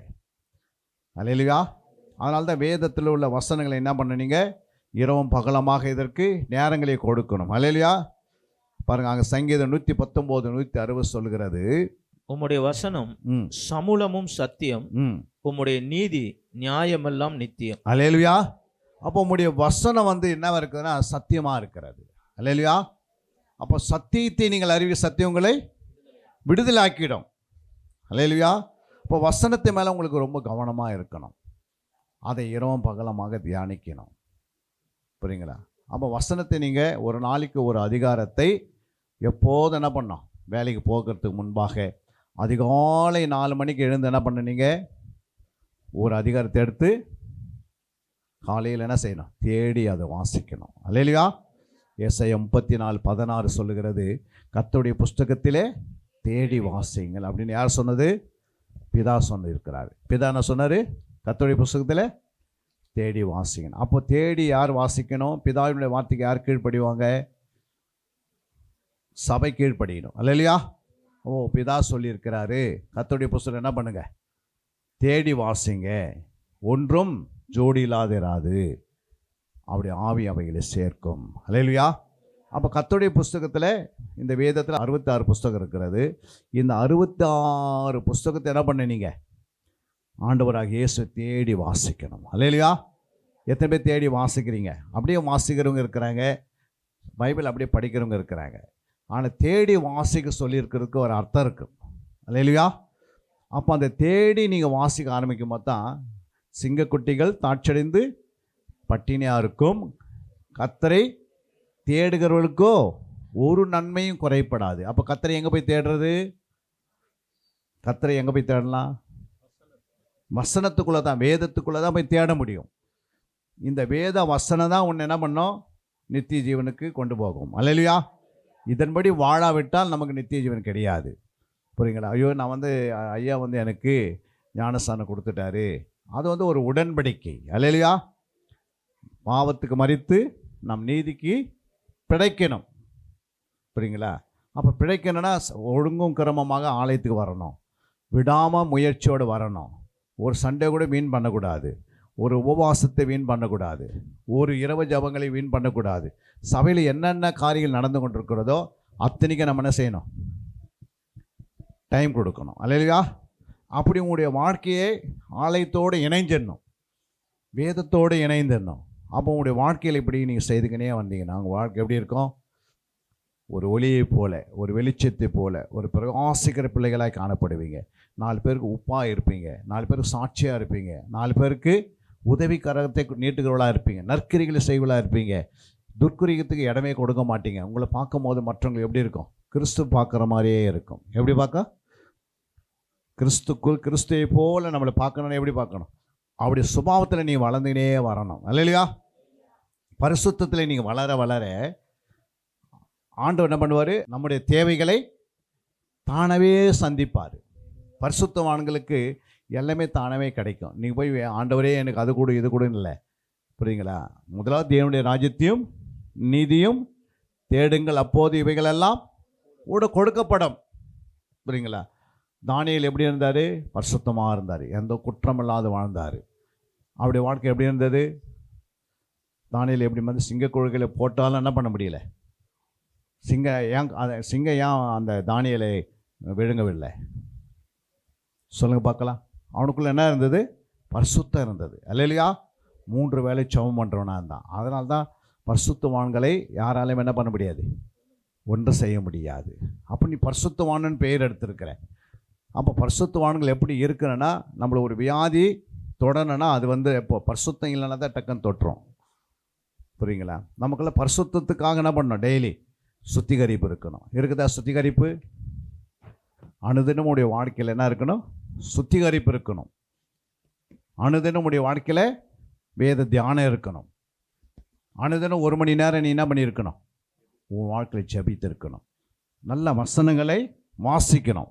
வசனத்தை ஒரு நாள் என்ன பண்ணக்கூடாது? விட்டுவிடக்கூடாது. அல்லேலூயா. அங்கே சொல்லப்பட்டது பாருங்கள், யோவான் 5:38, அவர் அனுப்பினவரை நீங்கள் விசுவாசத்தைப்படியால் அவருடைய வசனங்களில் என்ன பண்ணல? தரித்திருக்கிறதில்லை. அப்போது விசுவாசம் மிக அவசியம். 2வது எது முக்கியம்? விசுவாசம். விசுவாசம் கேள்வியினால் ஆரம்பமாகிறது, கேள்வி தேவனுடைய வசனத்தினால் உருவாகிறது. அல்லேலூயா. அப்போ வசனத்தை நிறைய கேள்விப்பட்டுக்கினே இருக்கணும், ஆடியோ மூலமாக. புரியுதுங்களா? உங்களுடைய செல்ஃபோன்லாம் நீங்கள் வச்சுருக்கிறீங்க, நிறைய ஆடியோ அதில் போட்டு வசனத்தை என்ன பண்ணணும்? இரவு பகலமாக கேட்டுக்கினே இருக்கணும். நடு ராத்திரியில் கூட எழுந்து என்ன பண்ணணும்? பைபிளை வாசிக்கணும். நடு ராத்திரியில் ஜெபிக்கணும். ஏன்னா இந்த வசனத்தை நீ கேள்விப்படணும். எங்கெல்லாம் கர்த்தர் அற்புதம் செய்திருக்கிறாரு. வேதத்தில் பார்த்தீங்கன்னா நிறைய இடத்துல என்ன இருக்குது? அற்புதம் செய்த வசனங்கள் இருக்குது. என்ன வசனம்? இந்த அற்புதமான வசனங்களை எங்கெல்லாம் அற்புதம் நடந்திருக்குதோ அதை அதிகமாக வாசிக்கணும். அல்லேலூயா. பாருங்கள், அங்கே சங்கீதம் 119:18 சொல்கிறது, உம்முடைய வேதத்தில் உள்ள அதிசயங்களை பார்க்க என் கண்களை திறந்தருளும். அல்லேலூயா. இப்போ தாவீது என்ன பண்றாரு? வேதத்தில் உள்ள அதிசயங்களை நீ போய் பார்க்கணும். எங்கெல்லாம் அதிசயமான வார்த்தைகள் இருக்குது வேதத்துக்குள்ள சொல்றாரு. என்ன சொல்றாரு? அதிசயம் எங்க சொல்றாரு? வேதத்துக்குள்ள. உங்களுடைய வேதத்துக்குள்ள அதிசயங்களை நான் பார்க்கும்படி என்ன செய்யுங்க? என் கண்களை திறந்தருளும் அப்படின்னு அவர் என்ன பண்றாரு? கண்கள் ஏற்கனவே திறந்ததான் ஜெபம் பண்றாரு. ஆனால் வேற ஒரு கண்ணு திறக்கப்படணும். என்ன கண்ணு? அது பேர் என்னது? அதுதான் மனக்கண்கள். அந்த மனக்கண்கள் திறக்காத வரைக்கும் நமக்கு வசனம் புரியாது. அல்லேலூயா. எவ்வளோதான் நான் வசனத்தை உங்களுக்கு சொன்னாலும் ஏன் உங்களுக்கு புரிஞ்சு கொள்ள முடியலன்னா, உங்களுடைய சரீர கண் திறந்திருக்கிறது, ஆனால் ஒரு மனக்கண்கள் இருக்குது பாருங்க, ஆத்மா கண் சொல்லுவாங்க. அது என்ன கண்? அது மனக்கண்கள், ஆத்மா கண். இது என்ன பண்ணும்? இந்த வசனத்து மேலே பசிதாகமாக இருந்தால் தான், அந்த வசனத்தை நீங்கள் அடிக்கடிக்கு பார்த்தா தான் இது கண்ணு திறக்க வைப்பார் ஆண்டவர். அல்லேலூயா. அப்போ நீ அனுதினுடைய வாழ்க்கையில் லூக்கா 24ஆம் அதிகாரம் 45ஆம் வசனம் வாசித்து பாருங்க. அப்போது வேத வாக்கியங்களை அறிந்து கொள்ளும்படி அவர்களுடைய மனதை அவர் என்ன பண்ணிட்டாரு? திறந்து அவர்களை நோக்கின்றாரு. புரியுதுங்களா? அப்போ மனக்கண்கள் திறக்காத வரைக்கும் இயேசு என்ன பண்ண முடியல, இயேசுன்னு நம்ப முடியல, அவங்களால விசுவாசிக்க முடியல. இப்போ நம்முடைய மனக்கண்கள் திறந்திருக்கிறதா? தாவீது போல நீ ஒரு ஜெபத்தை ஏறெடுக்கணும். காலையில் என்ன செய்யணும்? உங்களுடைய வேதத்தில் உள்ள அதிசயங்களாய் பார்க்கும்படி என் கண்களை திறந்தருளும். அப்போஸ்தலர் 16:14 சொல்லுகிறது. அப்பொழுது தியத்திரா ஊராலும் ரத்தாம்பரம் விற்கிறவளும் தேவனை வணங்குகிறவளும் ஆகிய லீதியாள் என்னும் பேருள்ள ஒரு ஸ்திரீ கேட்டுக்கொண்டிருந்தாள். பவுல் சொல்லியவைகளை கவனிக்கும்படி கர்த்தர் அவள் இருதயத்தை திறந்தருளினார். அல்லேலூயா. பாருங்க, அங்க என்ன சொல்லப்பட்டிருக்குன்னா, லீதியாள் என்னும் பேருள்ள ஒரு ஸ்திரீ அந்த வசனங்களை கேட்டுக்கொண்டிருந்தாள். அல்லேலூயா. இப்போ நீங்கள் கேட்டுக்கொண்டே இருக்கிறீங்க. அந்த நான் அடுத்ததுன்னா சொல்ல போகிறேன், அந்த வாஞ்சியாக இருக்கணும். என்னிடத்தில் வாஞ்சியாக இருக்கிறவன் நான் விடுவிப்பேன். அல்லேலூயா. அப்போ அவரிடத்தில் நீ வாஞ்சியாக தான் உன்னை விடுவித்துருவார். அப்போ ஒரு வாஞ்சி இருக்கணும் அந்த வசனத்தை மேலே. அந்த வசனத்தை கவனமாக நீ கேட்கணும். அங்கே பாருங்கள், அந்த அம்மா என்ன பண்ணுறாங்க? லீதியாள் என்னும் அந்த வசனத்தை என்ன பண்ணியிருக்கிறாங்க? கேட்டுக்கொண்டிருந்தாங்க. புரியுங்களா? என்ன தான் சொல்கிறார் பவுல் அப்படின்னு. கொஞ்ச நேரத்தில் பாருங்கள், இருதயத்தை ஆண்டு திறந்துட்டாரு. அல்லேலூயா. கர்த்தர் அவள் இருதயத்தை, வசனம் அவர் பேசுகிறாரு, கர்த்தர் இருதயத்தை என்ன பண்ணுறாரு? திறக்கிறாரு. அல்லேலூயா. அப்போ உங்களுடைய மனக்கண்கள் திறந்தாதான் உள்ளுகிற ஆத்மா கண் திறந்த பிறகு ஆட்டோமேட்டிக்காக என்ன ஆகும்? இந்த உலகத்தை காட்டில் அடுத்த காரியம் உங்களுக்கு தென்பட ஆரம்பிச்சிடும். அல்லேலூயா. இந்த உலகத்தில் நீங்கள் பார்க்குறீங்க என்னென்ன நடக்குது, ஆனால் இதை காட்டிலும் பரலோகத்து காரியம் என்னென்ன இருக்குதுன்னு எல்லாத்தையும் காட்டுவார் ஆண்டவர். அது திறக்காத வரைக்கும் வசனத்தில் என்ன பண்ண முடியாது? புரிஞ்சு கொள்ளவே முடியாது. அல்லேலூயா. அது ஆண்டவர் சொல்கிறாரு, மனக்கண்கள் திறக்கப்படணும். புரியுங்களா? அதே நீங்கள் 32ஆம் வசனத்தை வாசித்து பாருங்க. லூக்கா 24:32. அப்பொழுது அவர்கள் ஒருவரை ஒருவர் நோக்கி, வழியிலே அவர் நம்முடனே பேசி வேத வாக்கியங்களை நமக்கு விளங்க காட்டின பொழுது நம்முடைய இருதயம் நமக்குள்ளே கொடுந்து விட்டு எரியவில்லையா என்று சொல்லிக்கொண்டு. அல்லேலூயா. அங்கே பாருங்க என்ன சொல்றாரு? வேத வாக்கியங்களை அவர்களுக்கு என்ன பண்ணிட்டார் ஆண்டவரே? விளங்கி காட்டின பொழுது அவனுடைய இருதயம் என்ன ஆயிடுச்சு? கொழுந்து விட்டு எரிஞ்சது. அல்லேலூயா. ஏன் கொழுந்து விட்டு எரியணும்னா, வசனம் எரிகிறதா மாறிச்சு. ஃபஸ்ட்டு வசனம் எப்படி இருந்தது? எரியாது. ஏன்னா எப்போ இயேசு மரித்து உயிர்த்து எழுந்துட்டாரோ அது பிறகு இந்த வசனம் அக்னியாக மாறிச்சு. அல்லேலூயா. அப்போ உங்களுடைய சுபாவங்களை அழிக்கணும் அப்படின்னா இந்த வசனம் உங்கள் இருதயத்தில் போய் என்ன பண்ணணும்? இருதயத்தில் தான் எல்லா விதமான பாவங்கள் இருக்கிறது. நம்முடைய பாவம் ஏன் போக மாட்டேங்குது? நம்முடைய கோபம் ஏன் போல? நம்முடைய எரிச்சல் ஏன் போக மாட்டேங்குது? நமக்குள்ளே இருக்கிற கெட்ட சுபாவங்கள் ஏன் அழிய மாட்டேங்குது? ஜென்ம சுபாவங்கள் ஏன் அழிய மாட்டேங்குது? கீழ்ப்படியா தன்மையா இதெல்லாம் வராதுனால அவங்களுக்குள்ளே அந்த சுபாவம் ஒட்டி இருக்கும். பாவம் உனக்குள்ளே இருக்கிற வரைக்கும் தேவனத்தில் எந்த நன்மை என்ன பண்ண முடியாது? பெற முடியாது. நித்திய ஜீவனை பெற முடியாது. 100 லிட்டர் பாலில் எத்தனை கிலோ புளி போட்டு தயிராக மாற்றுறாங்க? ஒரு கடுகு அளவு தான். இல்லையா? ஒரு கடுகு அளவு புளி போட்டால் என்னாவது? பால் 100 லிட்டர் பால் உடனே தயிராக மாறுது, கெட்டு போயிடுது. அதே போல் தான் உன் வாழ்க்கையில் கொஞ்சம் பாவம் நீ உள்ளே வச்சுருந்தா கூட உன் வருகையில் போகாது தடுத்துரும். அப்போ நீ என்ன பண்ண முடியாது? பரலோகத்தில் போய் பரிசுத்தமாக்க முடியாது. பரிசுத்தமாக்குற இடம் தேவனுடைய ஆலயம். இங்கே நீ பரிசுத்தமாக்கிறதுக்கு டைம் எடுக்கலை, உனக்கு கொடுத்த டைமெல்லாம் நீ வீண் அடிச்சிட்டுன்னு வச்சுக்கோ, நாளைக்கு நித்திய ஜீவனுக்குள்ளே போகவே முடியாது. நித்திய ஜீவனுக்குள்ளே போகாதனால என்னென்ன ப்ராப்ளம் வருது? ஒன்று நரகம், இன்னொன்று வேதனை. புரியுங்களா? நித்தியமாக வாழ வேண்டிய 1000 வருட அரசாட்சியில் போகாது போயிடுவோம். அதுக்கடுத்து பார்த்தீங்கன்னா நித்தியமாக பரலோகத்தில் போய் நம்ம வாழணும், புதிய எருசலேமுக்குள்ளே வாழணும், புதிய பூமியில், புதிய வானத்தில். அதெல்லாம் நம்ம இழந்து போயிடுறோம். ஒரு 70 வருஷம் அட்லீஸ்ட் நம்ம இந்த பூமியில் 70 வருஷம் வாழுகிறோம். எத்தனை வருஷம்? பலத்தினால ஒரு 80 வருஷம். இதில் நம்ம ரட்சிக்கப்பட்டது 40 இருக்கலாம், 50 இருக்கலாம், 50 இருக்கலாம். ஆனால் ரட்சிக்கப்பட்ட நாட்கள் இருந்து கர்த்தருக்கென்று நீங்கள் உங்களுடைய ஆத்மாவை கவனமாய் காத்துக்கொள்ளணும். அல்லேலூயா.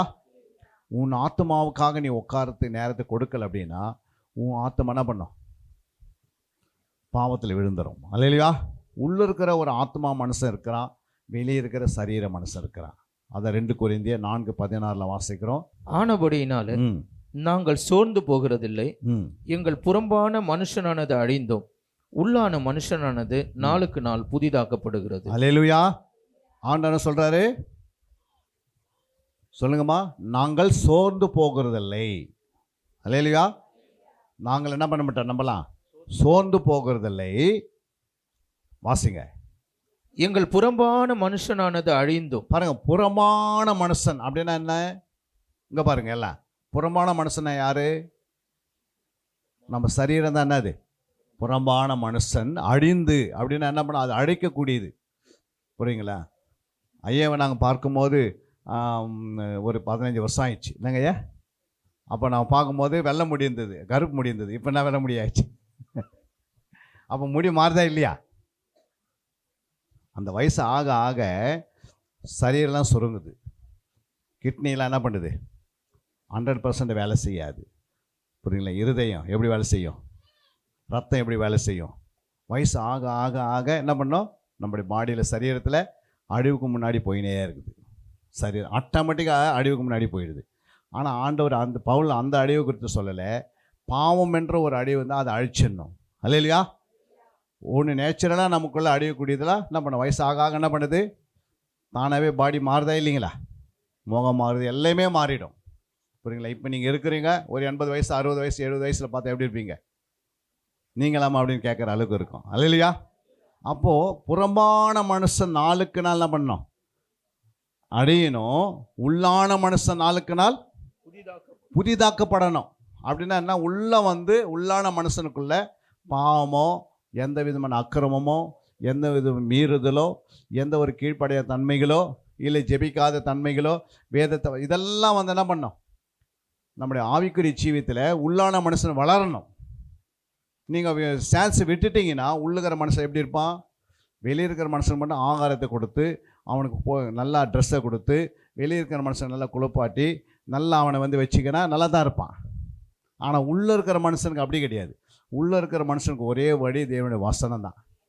வேறு எதுவுமே அது என்ன பண்ணாது? புசிக்காது. நீங்கள் பைபிளை வாசிக்கலை அப்படின்னா உன் ஆத்மாவை என்ன பண்ண? நாளுக்கு நாள் நீ ஒரு நாள் பைபிளை வாசிக்கலை, யாருக்கு நஷ்டம்? உங்கள் ஆத்மாவுக்கு நீ என்ன பண்ணுற? நீங்கள் நஷ்டப்படுத்துறீங்க. புரியுங்களா? உலகம்லாம் நீ ஆதாயப்படுத்தினாலும் தன் ஆத்மாவை நஷ்டப்படுத்தினால் உனக்கு என்ன லாபம்? அப்போ உனக்கு ஒரு ஆத்மா இருக்கிறது. அப்போ அந்த ஆத்மாவை என்ன பண்ணோம்? நம்ம பண்ண அந்த ஆத்மாவை நாளுக்கு நாள் புதிதாக்கப்படணும். அதில் ஒரு கசப்பு இருக்கக்கூடாது, அதுக்குள்ளே ஒரு பாவத்தை உள்ளே வச்சிடக்கூடாது, அதுக்குள்ளே ஒரு அக்கிரமத்தை வச்சிடக்கூடாது, அதுக்குள்ளே ஒரு பொய் சொல்கிற எண்ணத்தை உள்ளே வச்சிடக்கூடாது. ஏன்னா இருதயத்தை நிறைவு தான் வாய் பேசுன்னு சொல்கிறாரு. நீங்கள் இருதயத்தில் என்ன நினைக்கிறீங்களோ அதை தான் என்ன பண்ணவா சரீரம் செய்யும். சரீரம் தானே எந்த வேலையும் செய்யாது. கோமா ஸ்டேஜில் போய்க்கிறாங்க. நீ பாருங்கள், சரீரத்தை விட்டு ஆத்மா வெளியே போயிடும். அந்த சரீரம் மட்டும் கண்ணு தந்தது அப்படியே கண்ணு தந்திருப்பாங்க, ஆனால் பேச மாட்டாங்க. கோமா ஸ்டேஜ்னு சொல்லுவாங்க, பார்த்துக்கிறீங்களா? அந்த ஆத்மா உள்ளே இருந்தால் தான் ஃபங்க்ஷன் பண்ணோம் சரீரம். சரீரத்துக்கு எப்போ வேலை விஷயம்னா ஆத்மா உள்ளே இருக்கிற வரைக்கும் தான் சரீரத்துக்கு வேலை விஷயம். இன்ஜின் இல்லாத வண்டி எப்படி இருக்கும்? நல்ல அழகாக பஸ் இருக்குது, பஸ் ஸ்டாண்டில் நிற்குது, நல்ல சீட்டு போட்டிருக்கிறாங்க, எல்லாமே போட்டிருக்கிறாங்க, எல்லாம் டிக்கெட் வாங்கி உள்ளே போய் என்ன பண்ணிட்டாங்க? உக்காந்துட்டாங்க. அப்போது ஏன்னா டிரைவர் வரேன்னு கேட்டால் அதுக்குள்ளே இன்னும் இன்ஜினை ஃபிட் பண்ணல அப்படின்னா என்ன அர்த்தம்? இன்ஜின் இல்லாத வண்டி என்ன பண்ணாது? ஓடாது. எவ்வளோ தான் சீட்டு இருந்தாலும், எவ்வளோ தான் அழகான சீட்டு உட்காந்து வச்சுருந்து ஏசி போட்டு உட்காந்துருந்தா கூட இன்ஜின் ஓடாமல் ஒன்றுமே பண்ண முடியாது. அப்போ ஆத்மா உனக்கு செயல்படலைன்னா தானவே சரீரம் என்ன விடுது? கோமா ஸ்டேஜுக்கு போயிடுது. அல்லேலூயா. அதனால தான் நீதிமொழிகள் 11:17 வாசிக்கிறோம். தயவுள்ள மனுஷன் தன் ஆத்துமாவுக்கு நன்மை செய்து கொள்கிறான், கடுரனோ தன் உடலை அலைக்கழிக்கிறான். அல்லேலூயா. அப்போ ஆண்டவர் சொல்ல பாருங்க, தயவுள்ள ஒரு மனுஷன், இந்த சரீரம் இருக்குது பாருங்க, அதுதான் என்ன பண்ணணும், ஆத்மாவுக்கு தயவு செய்யணும். அல்லேலூயா. அப்போ பேரை பாருங்க, தயவுள்ள மனுஷன். அந்த மனுஷன் பேர் என்ன? தயவுள்ள மனுஷன் தன் ஆத்மாவுக்கு என்ன பண்ணிப்பானா, நன்மை செய்து கொள்ளுகிறான். புரியுதுங்களா? காலையில் எழுந்த பிறகு நம்ம சரீரத்துக்கு மட்டும் தான் நன்மை செய்துக்கிறோம். டீ சாப்பிட்றோம், அப்புறம் நல்லா தூங்கணும், டீ சாப்பிட்டோம், அப்புறம் குளித்தோம், அப்புறம் என்ன பண்ணிட்டோம், சர்ச்சுக்கு ட்ரெஸ் போட்டு வந்துட்டோம், பைபிள் எடுத்துக்கினேன். அல்லேலூயா. ஆனால் வரும்போது அந்த வரத்துக்கு முன்னாடி முழங்கால் படிட்டு உங்கள் ஆத்மாவை, ஆண்டவரே என் ஆத்மா குற்றம் குறைந்தான் மன்னிச்சிடுங்க. புரியுதுங்களா? இந்த ஆத்மாவுக்கு ஏற்ற வசனங்களை நான் கேட்டு பலப்படணும் அப்படின்னு நம்ம வரோமா? ஏன்னா தயவுள்ள மனுஷன் என்ன பண்ணுவானா? சொல்லுங்கம்மா, சொல்லுங்க, எல்லாம் சொல்லுங்க. தன் ஆத்மா கையை வைங்க. தன் ஆத்மா அங்கே என்ன போட்டிருக்குது? ஏன் ஆத்மான போட்டுக்குது? யாருடைய ஆத்மா? தன் ஆத்மா. உங்கள் ஆத்மாவுக்கு என்ன பண்ணிக்கணும், நீங்கள் நன்மை செய்யணும். புரியுங்களா? இப்போ நீங்கள் வெளியே இருக்கிற பிள்ளைங்களுக்கு பெற்றோர் என்ன பண்ணுறாங்க, சரீரத்துக்கு நன்மை செய்ய முடியும், ஆனால் ஆத்மாவுக்கு நாங்கள் என்ன பண்ண முடியாது. உங்களால் பிள்ளைங்களுக்குள்ள ஆத்மாவில் என்ன ஓடிக்கொண்டு யாருக்கு தெரியுது? புரியுதுங்களா? ஒரு சின்ன வார்த்தை சொன்னால் கோச்சின்னு எங்கன்னா ஓடி விடுவாங்க. அதனால் அம்மா என்ன பண்ணுவாங்க, எதுவுமே சொல்லாத கம்முன்னு இருந்துருவாங்க. அல்லேலூயா. ஆனால் நீங்கள் பைபிள் படி ஜோமன்னுலாம் சொல்லுவீங்க, ஆனால் அவங்களுக்கு என்ன பண்ண முடியும்னா அந்த ஆத்மா நன்மை செய்யணும். அவங்க நன்மை செய்துக்குன்னா என்ன பண்ண பெற்றோர்கள் நம்ம செய்யலாம். உங்கள் பிள்ளைங்க உங்களுடைய அவங்கவுங்க ஆத்மாக்களுக்கு பைபிள் வாசிக்கணும், ஜெபம் பண்ணணும், ஆண்டோட பாதத்தை உட்காரணும்னா என்ன செய்யணும்? பெற்றோர்கள் ஒன்று தான் செய்ய முடியும். அந்த ஆத்மாவுக்காக என்ன செய்ய முடியும்? ஜெபம் மட்டும் தான் பண்ண முடியும். புரியுங்களா? என் பிள்ளை தினந்தோறும் என்ன செய்யணும்? ஒரு அதிகாரத்தை வாசிக்கணும். ஆண்டவரே, மைண்டில் படுக்கும் போது ஒரு அதிகாரத்தில் தியானம் பண்ணிட்டா படுக்கணும். எப்படி இருந்தாலும் என் பிள்ளை என்ன பண்ணணும்? ஒரு நாளைக்கு 2 அதிகாரமாவது 1 அதிகாரமாவது என்ன பண்ணியிருக்கணும்? அவன் ஆத்மாவுக்கு சேர்த்துக்கணும். அப்போ தினந்தோறும் இந்த ஆத்மாவை என்ன பண்ணுற, வசனத்தை உள்ளே போட போட போட இந்த ஆத்மா என்ன செய்யும்? கிறிஸ்து உள்ள உருவாகினே இருப்பார். அல்லேலூயா. அதான் தயவுள்ள மனுஷன் தன் ஆத்மாவுக்கு நன்மை செய்து கொள்ளுகிறான். அப்போ தயவுள்ள மனுஷன், நீங்கள் வெளியே இருக்கிற மனுஷன் தயவுள்ள மனுஷனாக இருந்தால் உள்ளே இருக்கிற மனுஷனுக்கு என்ன உண்டாகும்? நன்மை உண்டாகும். அதே நீங்கள் கடுறனும் தன் உடலை என்ன பண்ணுவான்? அலைக்கழிப்பான். இங்கே அங்கே அந்த அலைந்து ஓடினே இருப்பாங்க, தன் நேரத்தை இங்கே செலவு பண்ணுவாங்க. அப்போ முடிவு வரும்போது உன் நம்பிக்கை வீண் போகாதுன்னு சொன்னார், ஆனால் வீண் போயிடும். 24:14 வாசித்து பாருங்க, நீதிமொழிகள். அப்படியே ஞானத்தை அறிந்து கொள்வது ஆத்மாக்கு இன்பமாக இருக்கும், அதை பெற்றுக்கொண்டால் முடியில் உதவும், உன் நம்பிக்கை வீண் போகாது. எப்போ? கடைசி நேரத்தில் மரணம் சந்திக்குது பாரு, அன்னைக்கு நம்பிக்கை என்ன பண்ணாது? வீண் போகாது. ஏன்னா அந்த ஆத்மாக்கு இன்பத்தை கொடுத்துட்டேன். அல்லேலூயா. சொல்ற ஞானத்தை அறிந்து கொள்வது உன் ஆத்மாவுக்கு இன்பமாயிருக்கும், சந்தோஷமாயிருக்கும். அப்போ ஞானம்னா எது? கிறிஸ்து தான் ஞானம். ஞானமெல்லாம் அந்த வார்த்தையை எடுத்து எங்கே அதை அறிந்து கொள்ளணும். உனக்கு அந்த அறிவு வரணும். அல்லேலூயா. ஞானம்ன்றது வேற, அறிவுன்றது வேற, புத்தின்றது வேற. அல்லேலூயா. அப்போ ஞானம்னா என்ன? கர்த்தருக்கு பயப்படுதலே ஞானத்தின் ஆரம்பம். ஆனால் ஒன்றும் ஞானம் என்ன பண்ணல, உள்ள வரலை. அந்த ஞானம் வரணும்னா வேதத்தை என்ன பண்ணணும்? அறியணும். நீங்களே எடுத்து என்ன பண்ணணும்? அங்கே சொல்லப்பட்டிருக்கு பாருங்க, ஞானத்தை அறிந்து கொள்வது. என்ன அறிஞ்சுக்கணும்? ஞானத்தை அறிந்து கொள்ளணும். எப்படி அறிய முடியும் ஞானத்தை? ஞானத்தை எப்படி அறிய முடியும்? ஒரு ஸ்கூல் புத்தகத்தை நம்ம எப்படி அறிய முடியும்னா, போய் ஸ்கூலில் உட்காந்து என்ன பண்ணணும்? டீச்சர் சொல்லும் போதெல்லாம் கேட்டு எழுதினே இருந்தால் அந்த புத்தகத்தை குறித்துலாம் அறிஞ்சிக்கிறோம். அல்லேலூயா. இல்லை ஸ்கூலுக்கே நான் போக மாட்டேங்க, புரியுங்களா, வீட்லேயே உட்காந்துருப்போம் அப்படின்னா என்ன பண்ண முடியாது? அவன் சொன்ன பாடத்தெல்லாம் நமக்கு தெரியாது போயிடும். அப்போ ஸ்கூலில் உட்காரும் போது, பள்ளிக்கூடத்தில் போய் நீங்கள் உட்காரும் போது, காலேஜில் உட்காரும் போது அவங்க கற்றுக் கொடுக்கறத நீங்கள் அறியும் போது உங்களுக்கு என்ன ஞானம் கிடைக்கிறது? அந்த ஸ்கூலுடைய ஞானம் கிடைக்கிறது.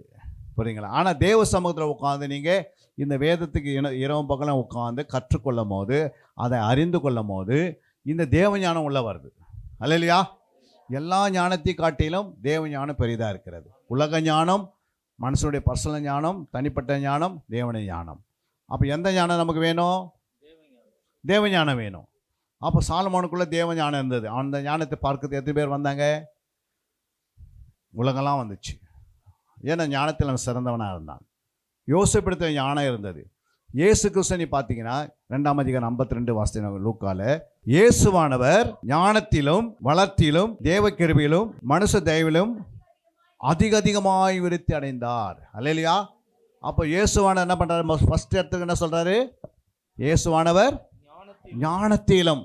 அதனால்தான் அவருடைய ஞானத்தை அவர் பேசும்போது என்ன பண்ண முடியல, யாராலும் திருப்பி பேச முடியல. அந்த அளவுக்கு சத்தியத்தில் வளர்ந்துருந்துட்டார். வசனத்தில் வளர்ந்ததுனால தான் இயேசுக்கிட்ட யாராலும் போய் என்ன பண்ண முடியல, அவர் எது சொன்னாலும் நடக்கும். இப்போ ஞானத்தில் நீ வளர்ந்துட்டுனா, நானே போயிட்டு என்ன சொல்கிறேன், நீ தம்பி நீ போயிட்டு ஒரு ஏரியில் போயிட்டு மீன் பிடி, அந்த மீனில் திறந்து பாரு ஒரு கோல்டு இருக்கும், ஒரு சவரம் அப்படின்னு சொன்னால் அது இருக்கும். ஏன் அப்படின்னா எனக்கு அந்த அளவுக்கு என்ன பண்ணிடுச்சு, நம்ம விசுவாசம் வந்துடுச்சு. ஞானம் வந்து ஒரு பக்கம் ஞானம் வளர்கிறது, ஒரு பக்கம் அறிவு வளர்கிறது, ஒரு பக்கம் புத்தி வளர்கிறது, ஒரு பக்கம் விவேகம் வளர்கிறது, நிதானம் வளர்கிறது, நீதி வளர்கிறது, நியாயம் வளர்கிறது. வேதத்துலேருந்து ஒரு பக்கம் என்ன பண்ணுது, ஞானம் அறிவு புத்தி இதெல்லாம் வளர்ந்துனே வரும். இன்னொரு பக்கம் என்ன வளரும்? ஒரு பக்கம் ஞானம் அறிவு புத்தி இதெல்லாம் வளர்ந்துனே வந்தால் இன்னொரு பக்கம் நம்ம வளரணும். சொல்லுங்க, நீங்கள் தான் சொல்லுங்க. கனி வளரும். என்னது? கனி வேற ஞானம் வேற. ஞானம் என்ன பண்ணுது, கனி என்னன்னு கண்டுபிடிக்க சொல்லுது. என்ன சொல்லுது? ஞானம் இருந்தால் தான் ஒரு ஆதிவாசி இருக்கிறான், அவன் ஆதிவாசியாக இருக்கிறான், அவனுக்கு என்ன தெரியாது, படிப்பறிவு இல்லை. அவங்ககிட்ட கொண்டு போய் ஒரு செல்ஃபோனை கையில் கொடுத்து இது வச்சுக்க சொன்னால் வச்சுப்பாரா? வச்சுக்க மாட்டார். ஏன்? அவருக்கு என்ன இல்லை, செல்ஃபோன்ற ஞானம் இல்லை. அதனால் அவர் என்ன பண்ண, உடனே தூக்கி போட்டுருவார். அது மாதிரி நம்ம ஆண்டவர் நம்மக்கிட்ட நிறைய பொருள் கொடுத்து வருவார். நம்மக்கிட்ட ஞானம் இல்லாதனால எதுவுமே கொடுக்க மாட்டார். நம்ம கேட்டுப்போம், ஆண்டவர் இதை கூட அது கூடன்னு. ஆனால் ஆண்டவர் ஏன் தரதில்லைன்னா, நமக்கு வேத ஞானம், அவரை அறிகிற அறிவு ஞானம் இல்லை. தேவனை அறிகிற அறிவு ஞானம் உனக்குள்ளே வந்துடுச்சுன்னா, நீ எதை கேட்டாலும் ஆண்டவர் என்ன பண்ணுவார், நீ அது வீணான காரியத்துக்கு செலவு பண்ண மாட்டேன், தப்பான காரியத்துக்கு போயிடாது. இப்போ கெட்ட குமாரன் கிட்ட ஆண்டவர் என்ன கொடுத்தாரு, பணத்தை கொடுத்தாரு. அவன் என்ன பண்ணிட்டான், செலவு பண்ணி அப்படியே அதை வச்சு பெரிய ஃபேக்ட்ரி கட்டி பெரிய ஒரு பிஸ்னஸ் பண்ணியிருந்தான் அவன் வாழ்க்கையில் வாழ்ந்துட்டு இருப்பான். ஆனால் அவன் என்ன பண்ணிட்டான், தவறான இடத்துக்கு போயிட்டான். ஏன் அப்படின்னா தேவ ஞானம் அவனுக்குள்ளே இல்லை. பணம் இருக்குது. இன்றைக்கி நிறைய பேர்கிட்ட போய் வேலை சம்பாதிச்சு என்ன பண்ணுறோம், பணம்லாம் சம்பாதிக்கிறோம். ஆனால் தேவ ஞானம் இல்லாத அது எப்படி செலவு பண்ணுறோம், தேவையில்லாத காரியங்களுக்கு நம்ம செலவு பண்ணிடுறோம். அல்லேலூயா. தேவையில்லாத காரியங்களாம். அப்போ ஆண்டவர் என்ன பண்ணுவார், ஞானம் உள்ளவர்களுக்கு தான் என்ன பண்ணுவார், கேட்கறதுக்கு முன்னாடியே கொடுப்பார். ஏன் அப்படின்னா நம்ம எதுக்காக பயன்படுத்தணும்னு அவனுக்கு தெரியும். வீண் செலவே ஆகாது. தேவ அறிவு இல்லை அப்படின்னா அந்த இடத்துல அவனுக்கு என்ன பண்ண மாட்டார், நீ எதை கேட்டாலும் கொடுக்க மாட்டார். தேவனை அறிகிற அறிவு உனக்கு இருக்கணும், தேவனுடைய ஞானம் உனக்குள்ளே இருக்கணும், தேவனுடைய புத்தி இருக்கணும். அல்லேலூயா. புத்தி உள்ள ஸ்திரீ தன் வீட்டை. அப்போ அந்த புத்தி உனக்குள்ளே எப்படி வரும், வேதத்தின் வழியாக தான் வரும். ஞானம் எப்படி வரும், அது வேதத்தின் வழியாக தான் வரும். அறிவு எப்படி வரும், அது வேதத்தின் வழியாக தான் வரும். புரியுங்களா? நீ எதைக்கு நேரத்தை அதிகமாக கொடுக்குறியோ அந்த ஞானம் உனக்குள்ள வரும். அல்லேலூயா. அப்போ ஞானம் வரும்போது, அறிவு வரும்போது, புத்தி வரும்போது கனி என்ன பண்ணுற, கனியை கண்டுபிடிச்சி கனியில் வளர்ற. அப்போ இயேசுக்குள்ளே ஒரு பக்கம் ஞானம் வளர்ந்தது, ஒரு பக்கம் கனியில் வளர்ந்தார். அதனால தான் ஆண்டவர் என்ன சொன்னார், நீங்கள் எங்காவது புறப்பட்டு போகும்போது எப்படி இருக்கணுமா, நீங்கள் எங்கேயாவது புறப்பட்டு போனால் அங்கே எப்படி இருக்கணும்னா, எப்படி இருக்கணும், சர்பத்தை போல வினாவுள்ளலாக இருங்க. எப்படி இருக்கணும், சர்பத்தை போல வினாவுள்ளலாக இருங்க. அப்புறம் என்ன சொன்னார், புறாயை போல கபடற்றலாக இருங்க. புறா வந்து கனியை குறிக்குது, சர்பத்தைன்றது ஞானத்தை குறிக்கிறது. புரியுங்களா? ஞானத்தில் சிறந்தெல்லாம் பேசணும். உலக மக்களுக்கெல்லாம் வந்து பரலோகம் தெரியாது, பரலோகத்து குறை தெரியாது, இயேசு தான் ரட்சகர்னு தெரியாது. அவங்களுக்கு மத்தியில் நம்ம எப்படி இருக்கணும், நம்ம இயேசுவின் பிள்ளையாக இருக்கிறோம். ஆனால் அங்கே போய் எப்படி இருக்கக்கூடாது, ஐயோ இயேசுனை யாருன்னு எனக்கு தெரியலைங்க அப்படின்னு நீங்கள் நின்னீங்கன்னா அவன் மனம் தரமாட்டான். உன்னை பார்த்தாவே என்ன பண்ணுவான், நீயே ஒரு ஆளை இடையில உண்டாக்கிட்டுருவ. அல்லேலூயா. அப்போ இயேசு தகப்பனா, பிள்ளைங்க எப்படி இருக்கணும், தகப்பனை போல இருக்கணும். எப்படி இருக்கணும், நம்முடைய இயேசு யார், நமக்கு தகப்பன். அப்போ நம்மளாம் யார், பிள்ளைங்க.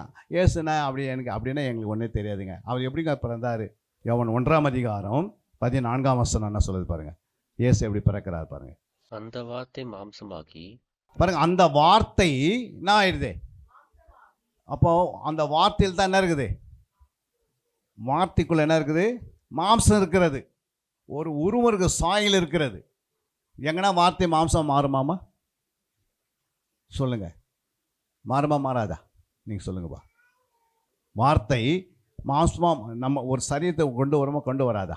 வார்த்தை, அவனுடைய வார்த்தை மரியாளுக்குள்ளே போன பிறகு அது ஒரு சரீரத்தை உருவாக்கதான், உருவாக்கலையா? உருவாக்கத்தானே மாம்சன்றாரு. அந்த வார்த்தை மாம்சமாகி, புரியுங்களா? அப்போது ஒரு வார்த்தை வானத்தை பூமியை சிருஷ்டிக்க முடியும்னா ஏன் அந்த வார்த்தை இயேசுவாக மாறாதா? அப்போ இயேசு என்ன பண்ணுறாரு? அந்த வார்த்தை மாம்சமாக மாறுது. அப்போ அதுக்கு முன்னாடி தூதன் வந்து என்ன சொல்லிடுறாரு? கேபிரியல் தூதன் என்ன சொல்கிறார் மரியாளுக்கிட்ட? மரியாள் சொல்கிறாங்க, இந்த வார்த்தையின்படி நான் வார்த்தைக்கு அடிமை அப்படின்றாங்க. என்ன சொல்கிறாங்க? அப்படி எங்கன்னா வாசித்திருக்கிறீங்களா? வார்த்தைக்கு அடிமை மரியாள் சொன்னாங்களா இல்லையா? உங்களுடைய வார்த்தைக்கு நான் அடிமை.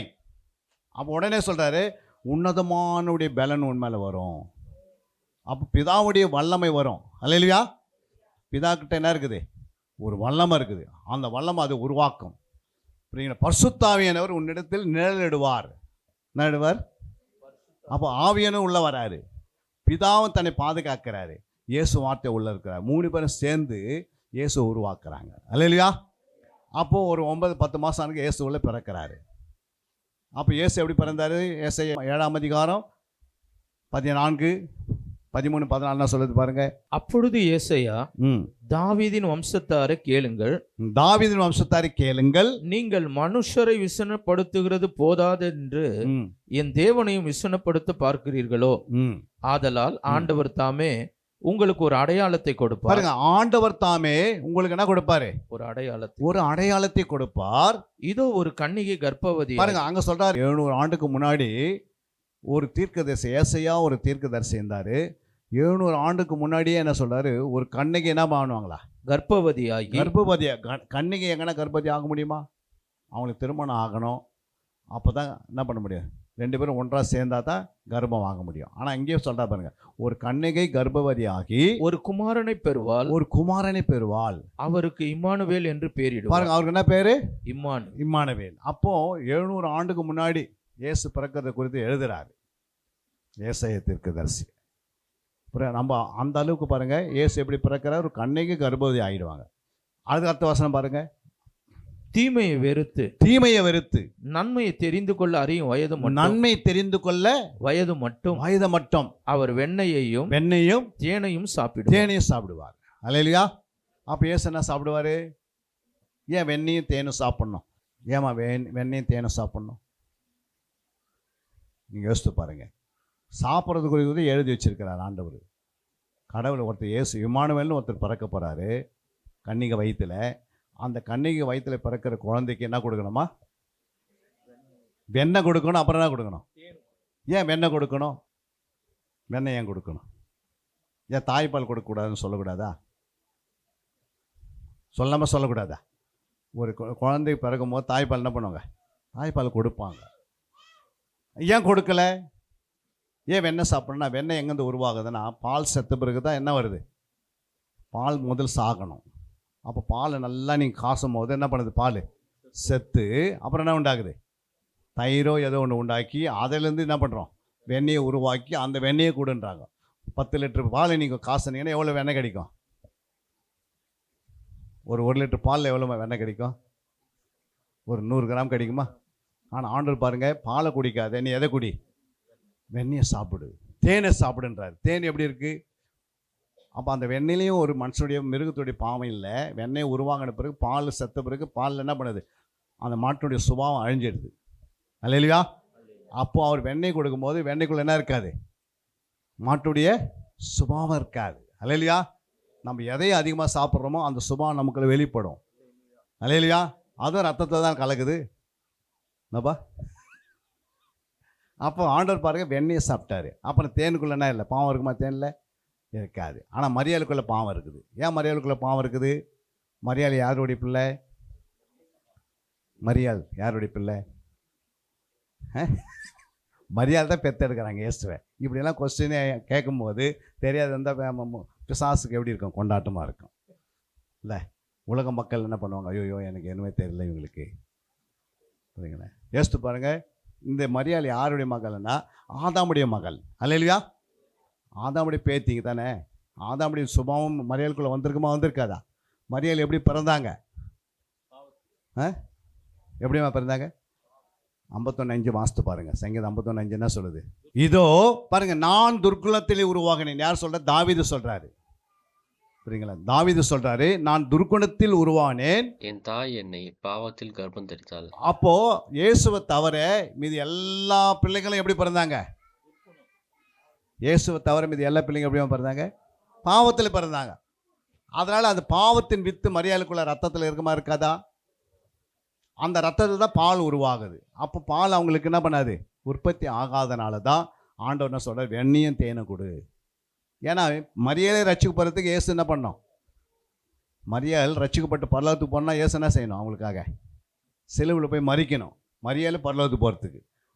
புரியுதுங்களா? போனவா மரியாள் போகிறதுக்கு யார் எப்படி அப்படியே போயிடுவாங்களா? அந்த அம்மா ரட்சிக்கப்படணும்னா யார் வரணும்?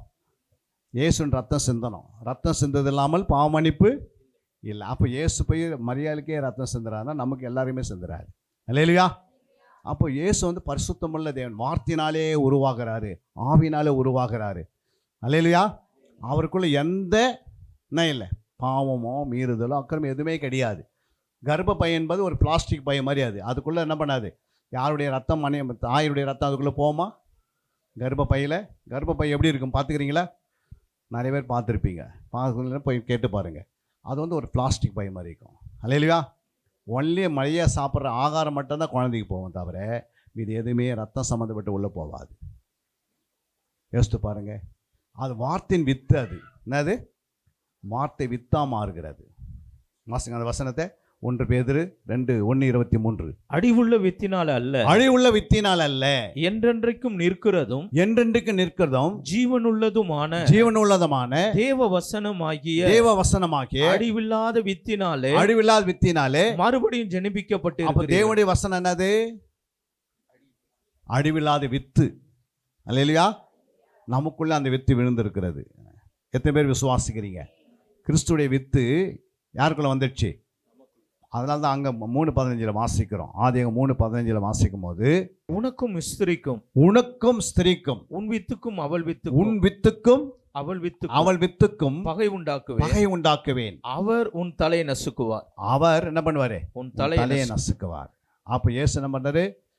இந்த பூமியில அவர் ஒரு வித்து, பிசாசு ஒரு வித்தா இருக்கிறான், ஆண்டவர் வித்தா இருக்கிறாரு. பிசாசு பாவமுள்ள வித்து, இயேசு பரிசுத்தமுள்ள வித்து. அப்போ இயேசு இந்த பூமியில பிறந்து என்ன பண்றாரு? உன் வித்துக்கும் அவள் வித்துக்கும் என்ன பண்ணுவேன்? பகை உண்டாக்குவேன். அடுத்தது, அவர் உன் தலையை நசுக்குவார், நீ அவர் குதிங்காலை நசுக்குவார். பாருங்க. அப்படின்னா அது நம்ம என்ன பண்ணோம்? நம்ம தான் என்ன பண்ணோம்? அவனுடைய கீழே அவனை போட்டு நம்ம நசுக்கணும் என்று ரோமர் 16:20 வாசிக்கிறோம். வாசிங்க.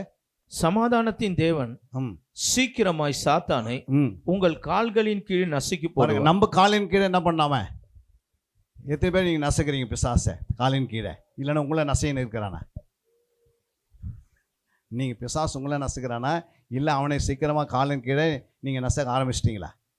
ஜபம் பண்ணும் போதெல்லாம் பிசாசு கீழே வந்து கெடுப்பான். முழங்கால நின்றுட்டிங்கன்னா ஜபத்தில் தானாக விழுந்து கெடுப்பான் கீழே. நீங்களே கண்ணு தந்து பாருங்கள். ஒரு முறை எத்தனை ஆவி கீழே வந்து விட்டுடுங்கணும். அவ்வளோ ஜபத்துக்கு வல்லமை பெருசு. ஆனால் நம்ம என்ன பண்ணுறோம்? ஜபத்தை 1 மணி நேரம் ஜெபம் பண்ணுங்கன்னா பண்ண முடியல. அன்று சீசர்கள் 1 மணி நேரம் ஜெபம் பண்ண தூங்கியிருந்தாங்க.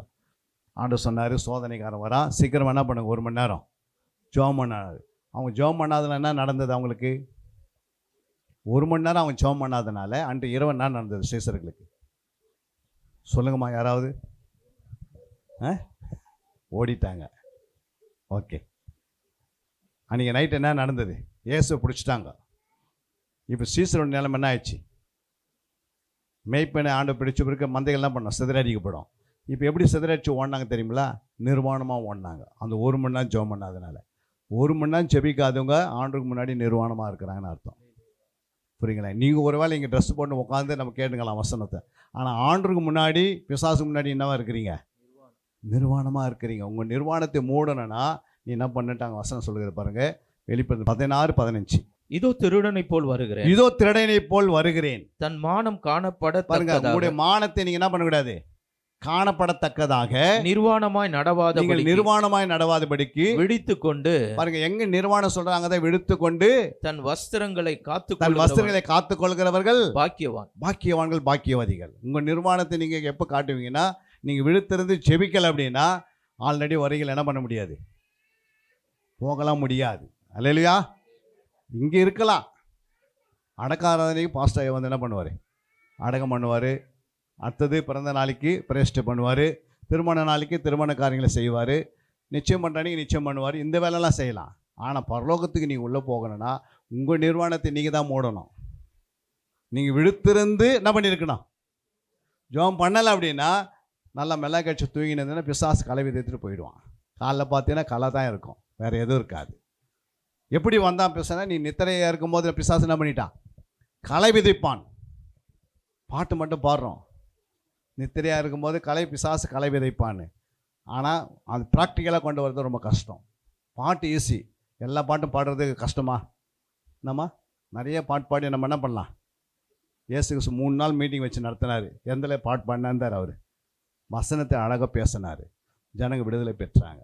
எங்கேயாவது அவர் டான்ஸ் ஆடினான்னு இருக்குதா, இல்லை ஓன்னு கத்தின்னு இருந்தாரா, எதுவுமே இருக்குதாம்மா? இயேசு பைபிளில் 10 மார்க் லூக்கா அவனை நம்ம இயேசுவை பின்பற்றுறோமா, நம்ம யாரை பின்பற்றுகிறோம்? அதனால் பாட்டு பாடக்கூடாதுன்னு சொல்ல, நம்ம பாட்டு பாடலாம். எத்தனை பாட்டு பாடலாம்? 10 பாட்டு பாடுறீங்க, 10 பாட்டு 30 நிமிஷம் ஆகுதுன்னா 3 மணி நேரம் வசனத்தை கேட்டிருக்கணும். அல்லையா? பாட்டு 30 நிமிஷம் கேட்டுட்டு ஆனால் வசனத்தை 1/2 மணி நேரம் கேட்டு எப்படி இருக்கும்?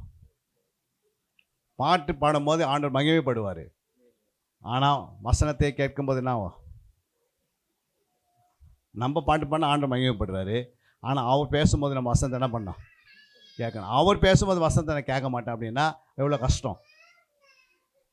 பிள்ளைங்க சொல்கிறேன், அப்பா நான் உனக்கு 2 பாட்டு பாடிடுறேன், நீ எது சொன்னாலும் நான் கேட்க மாட்டேன் அப்படின்னு சொன்னால் எப்படி இருக்கும்? நீ பாட்டே பாடாதுப்பா, நீ என்ன பண்ணு, போய் நேருன்னுவார். ஒரு நல்ல தகப்பன்னு சொல்கிறாரு, டேய் நான் சொல்கிறதெல்லாம் செய்யுது அப்படின்றாரு. ஆனால் பையனை சொல்கிறேன், நான் உனக்கு 2 பாட்டு பாடி உன்னை மகிமைப்படுத்திடுறேன். அப்போ ஆண்டவர் மகிமைப்படுத்திப்பா, அப்பாவை மகிமைப்படுத்திட்டாரு. இப்போ அப்பா சொல்கிறது எதுவும் கேட்கலன்னா எப்படி இருக்கும்? அப்பா விசனப்படுவாரா, சந்தோஷப்படுவாரா? விசனப்படுவார். அப்போ ஆண்டோடைய வார்த்தையை ரிசீவ் பண்ணுறதுக்கு நீங்கள் உள்ளத்தை ஆயத்தமாக வச்சுக்கணும். இல்லையா? பாட்டு பாடக்கூடாதுன்னு சொல்ல, நிறைய பாடல் பாடு. ஆனால் அதை விட நிறைய என்ன பண்ணு, 1/2 மணி நேரம் பாடினா 2 மணி நேரம் வேதத்தை என்ன பண்ணு, தியானம் பண்ணு. 2 மணி நேரம் நீ தியானம் பண்ணால் 1.5 மணி நேரம் ஜெபம் பண்ணு. அப்போ உன் வாழ்க்கை எப்படி இருக்கும்? பரிசுத்தமாக இருக்கும். இல்லையா? உன் வாழ்க்கையில் பிசாசர் ஒன்றுமே உன்னை என்ன பண்ண முடியாது, நிர்வாணம் ஒன்று வைக்க முடியாது. நிர்வாணத்தை காணத்தக்க நீங்கள் விழுத்திருந்து செபிக்கலைன்னா பிசாசு உங்களை நிர்வாணப்படுத்திடுவான். புரியுதுங்களா? மேய்ப்பன் உனக்கு ஆலோசனை சொல்ல முடியும். கடைசியாக ஒரு வசனத்தை வாசித்து முடிக்கலாம். அங்கே பட்டு என்னது, அப்போஸ்தலர் 20, 26, 27. தேவனுடைய ஆலோசனையில் பாருங்க, ஒன்றையும் மறைத்து வைக்காமல் எல்லாவற்றையும் நான் உங்களுக்கு அறிவித்தபடியினால் எல்லாருடைய இரத்த பழிக்கும் நீங்கி நான் சுத்தமா இருக்கிறேன் என்பதற்கு உங்களை இன்று தினம் சாட்சியா வைக்கிறேன். அல்லேலூயா. அப்படின்னா யாரு? உங்க மேய்ப்பரு ஒன்றும் மறைத்து வைக்காம தேவன் கொடுத்த அத்தனை ஆலோசனையும் என்ன பண்றாரு, உங்களுக்கு வசனத்தில் சொல்லிடுறாரு. அல்லேலூயா. எதையும் மறைக்கல. அப்போ உங்களுடைய ரத்தப்படி என்ன பண்ண அவர் மேலே வராது. அல்லேலூயா. அவர் வசனத்தை மறைக்கல, புரியுங்களா? ஆலோசனையை மறைக்கல. ஆண்டவர் சொன்னதை அப்படியே பேசிடுவார். புரியுங்க? நீங்கள் என்ன பண்ணோம், அவர் சுத்தமாகிட்டார். நீங்கள் சுத்தமாக என்ன பண்ணோம், அவர் சொன்னதுபடி நீங்கள் நடக்கணும். அல்லேலூயா. அதன்படி வாழ்ந்து காட்டணும். அதுக்கு நேரத்தை ஒதுக்கணும். அதெல்லாம் உன் வேலையை விட்டுட்டு வந்துரு, உன் தூக்கத்தை விட்டு வந்துருன்னு சொல்ல. 8 மணி நேரம் தூக்கத்துக்கு போனாலும், 8 மணி நேரம் வேலைக்கு போனாலும், 4 மணி நேரம் வீட்டு காரியத்துக்கு போனாலும், மித்த எத்தனை மணி நேரம் இருக்குது? 4 மணி நேரம் இருக்குது. அல்லேலூயா. அப்போ நம்ம பரலோகம் மிக அவசியம். எதுக்கு ஆலயத்துக்கு வரோம்? எதுக்குமா ஆலயத்துக்கு வரோம்? பரலோகம் போக தான் ஆலயத்துக்கு வரோம். பரலோகமே ஒன்றும் இல்லைன்னா யாரும் என்ன பண்ண மாட்டாங்க, ஆலயத்துக்கு வருவாங்களா? சும்மா வருவாங்க, போவாங்க, அவ்வளோதான். ஏங்க ஸ்கூலுக்கு போகிறேன்னு கேட்டால் என்ன சொல்லுவாங்க? ஏம்மா ஸ்கூலுக்கு போகிறீங்க? ஒரு வேலைக்காக தான் போகிறோம். வேலையே உலகத்தில் இல்லைன்னா ஸ்கூலுக்கு யாருன்னா போவாங்களா? ஐயா போவாங்களா? உலகத்தில் எங்கேயுமே வேலை கிடையாது. ஸ்கூலுக்கு யாருன்னா போவாங்களா? போகவே மாட்டாங்க. புரியுங்களா? அப்போ வேலை எதுக்கு போகிறோம்? வேலைக்கு எதுக்கு போகிறோம்? வேலைக்கு எதுக்குமா போகிறோம்? சாப்பிட்றதுக்கும், அப்புறம் படுத்துக்கு ஒரு இடத்துக்கும், நாங்கள் என்ன போகிறதுக்கு ஒரு 2 வீலர் கார் வாங்கிறதுக்கு, அவ்வளோதான். இந்த காரியத்தோடு நம்ம நின்றுக்கூடாது தான் ஆண்டவன் சொன்னார். நீ இதோடு நின்றாதுப்பா, நித்தியத்துக்கு நீ என்ன பண்ணு, நீ வா, உன்னை என் ரத்தத்தினால கழுவுறேன், உன்னை நான் சுத்திகரிக்கிறேன், என் வார்த்தையை கேட்டு வளரு, கொஞ்சம் கொஞ்சமாக வளரு, அதிகமாக வளர தேவையில்லை. ஆமை ஓடுற மாதிரி ஓடு, முயல் ஓடுற மாதிரி என்ன பண்ணாதே, ஓடாதே. ஆமையும் முயலும் ஒன்றா தான் ஓடிச்சு. என்ன நிலமை, முயல் என்ன பண்ணி வேகமாக ஓடிச்சு. ஆனால் ஆமைக்கு ஒன்று தெரியும், நடுவில் நதி ஒன்று இருக்குது, நான் கிராஸ் பண்ணுறேன். ஆனால் முன்னால் என்ன பண்ண முடியாது, கிராஸ் பண்ண முடியாது. அது மாதிரி பிசாசு பாவத்தை வச்சுருப்பான். அதை கிராஸ் பண்ணனா பரிசுத்தமாக வாழு, நீதியாக வாழு, உண்மையாக வாழு, உத்தமனாக வாழு, செம்மையாக வாழு, பரிசுத்தமாக்கு, பரிசுத்தத்தில் இன்னும் பரிசுத்தமாக இரு, நீதி செய்து இன்னும் நீதி செய், நற்கிரியை செய்து இன்னும் நற்கிரியை செய். உன் வாழ்க்கை அழகாக இருக்கும். யாரும் உனக்கு என்ன பண்ண முடியாது, இயேசு கிறிஸ்து தவிர உன் மரணத்தை யாரும் எடுக்கவே முடியாது. அல்லேலூயா. அவர் சொல்லும் போது ஆட்டோமேட்டிக்காக கூப்பிடும் போது நீ போய் நேக்கலாம். ஏன்னா எல்லாருடைய மரண ஜீவன் யாருக்கிட்ட இருக்குது, இயேசுக்கிட்ட இருக்குது. புரியுங்களா? நீ ஆண்டோட பின்பற்றினா ஆண்டவர் உன்னுடைய சரீரத்தை குணமாக்குவார், சுகமாக்குவார், உன் தேவைகளை சந்திப்பார். உனக்கு என்ன வேணுமோ அதை அதன் காலத்தில் என்ன பண்ணுவார், அடிக்க கரெக்டாக கொடுப்பார். நீ மூட்டு வெளில உட்கார வேண்டிய அவசியம் கிடையாது. நீ வேதனையில் இருக்கிறது தேவனுடைய அவசியம் கிடையாது. அது செய்ய சித்தம் இல்லை. நீ வியாதிக்கிறது யாருடைய சித்தம், பிசாசு சித்தம். நீ ஆரோக்கியமாக இருப்பது கிறிஸ்துடைய சித்தம். நீ நல்லா இருப்பது கிறிஸ்துடைய சித்தம். நீ விசுவாசமாக இருப்பது ஆண்டோடைய சித்தம். உன் வாழ்க்கையில் எல்லா தேவைகளும் கர்த்தர் என்ன பண்ணுவார், பரிபூரணமாக சந்திப்பார். கொலோசியர் 2:10 வாசிங்க. மேலும் சகல துரைத்தனங்களுக்கும் அதிகாரத்துக்கும் தலைவராயிருக்கிற அவருக்குள் நீங்கள் பரிபூர்ணம் உள்ளவர்களாயிருக்கிறீர்கள். எப்படி இருக்கணும் நம்ம, சகல துரைத்தனங்களுக்கும் சகல அதிகாரத்துக்கும் தலைவராயிருக்க. எல்லாம் வாசிங்க பார்க்கலாம் அந்த வசனத்தை எடுத்து. மேலும் சகல துரைத்தனங்களுக்கும் அதிகாரத்துக்கும் தலைவராயிருக்கிற அவருக்குள் நம்மளாம் எப்படி இருக்கணுமா, பரிபூரணமாக இருக்கணும். பரிபூரணம் என்ன, பரிபூரணம் என்னம்மா சொல்லுங்க, நீங்களே சொல்லுங்க, யாராவது வாய் திறந்து. பரிபூரணம் என்ன, குறையில்லாத வாடுறது. ஏன்னா இயேசு என்னவா இருக்கிறார் அந்த வசனத்தில், தலைவர். புரியுங்களா? ஒரு கம்பெனிக்கு ஒருத்தர் தலைவராக இருந்தால் அங்கே பிள்ளைங்க எப்படிமா இருப்பாங்க, அந்த வாட்ச்மேன்கிட்ட போய் எனக்கு ஒரு வேலை போட்டு கொடுன்னு கேட்பாங்க. வரவங்களுக்கெல்லாம் வேலை கொடுப்பாங்க. இந்த உலகத்துக்கே தலைவர். புரியுங்களா? இயேசு யார் தலைவர், இந்த உலகத்துக்கே தலைவர் நம்முடைய இயேசு. அப்போ தலைவர் பிள்ளைங்க எப்படி இருக்கணும், ஒரு குறையில்லாத இருக்கணும், பரிபூரணமாக இருக்கணும்.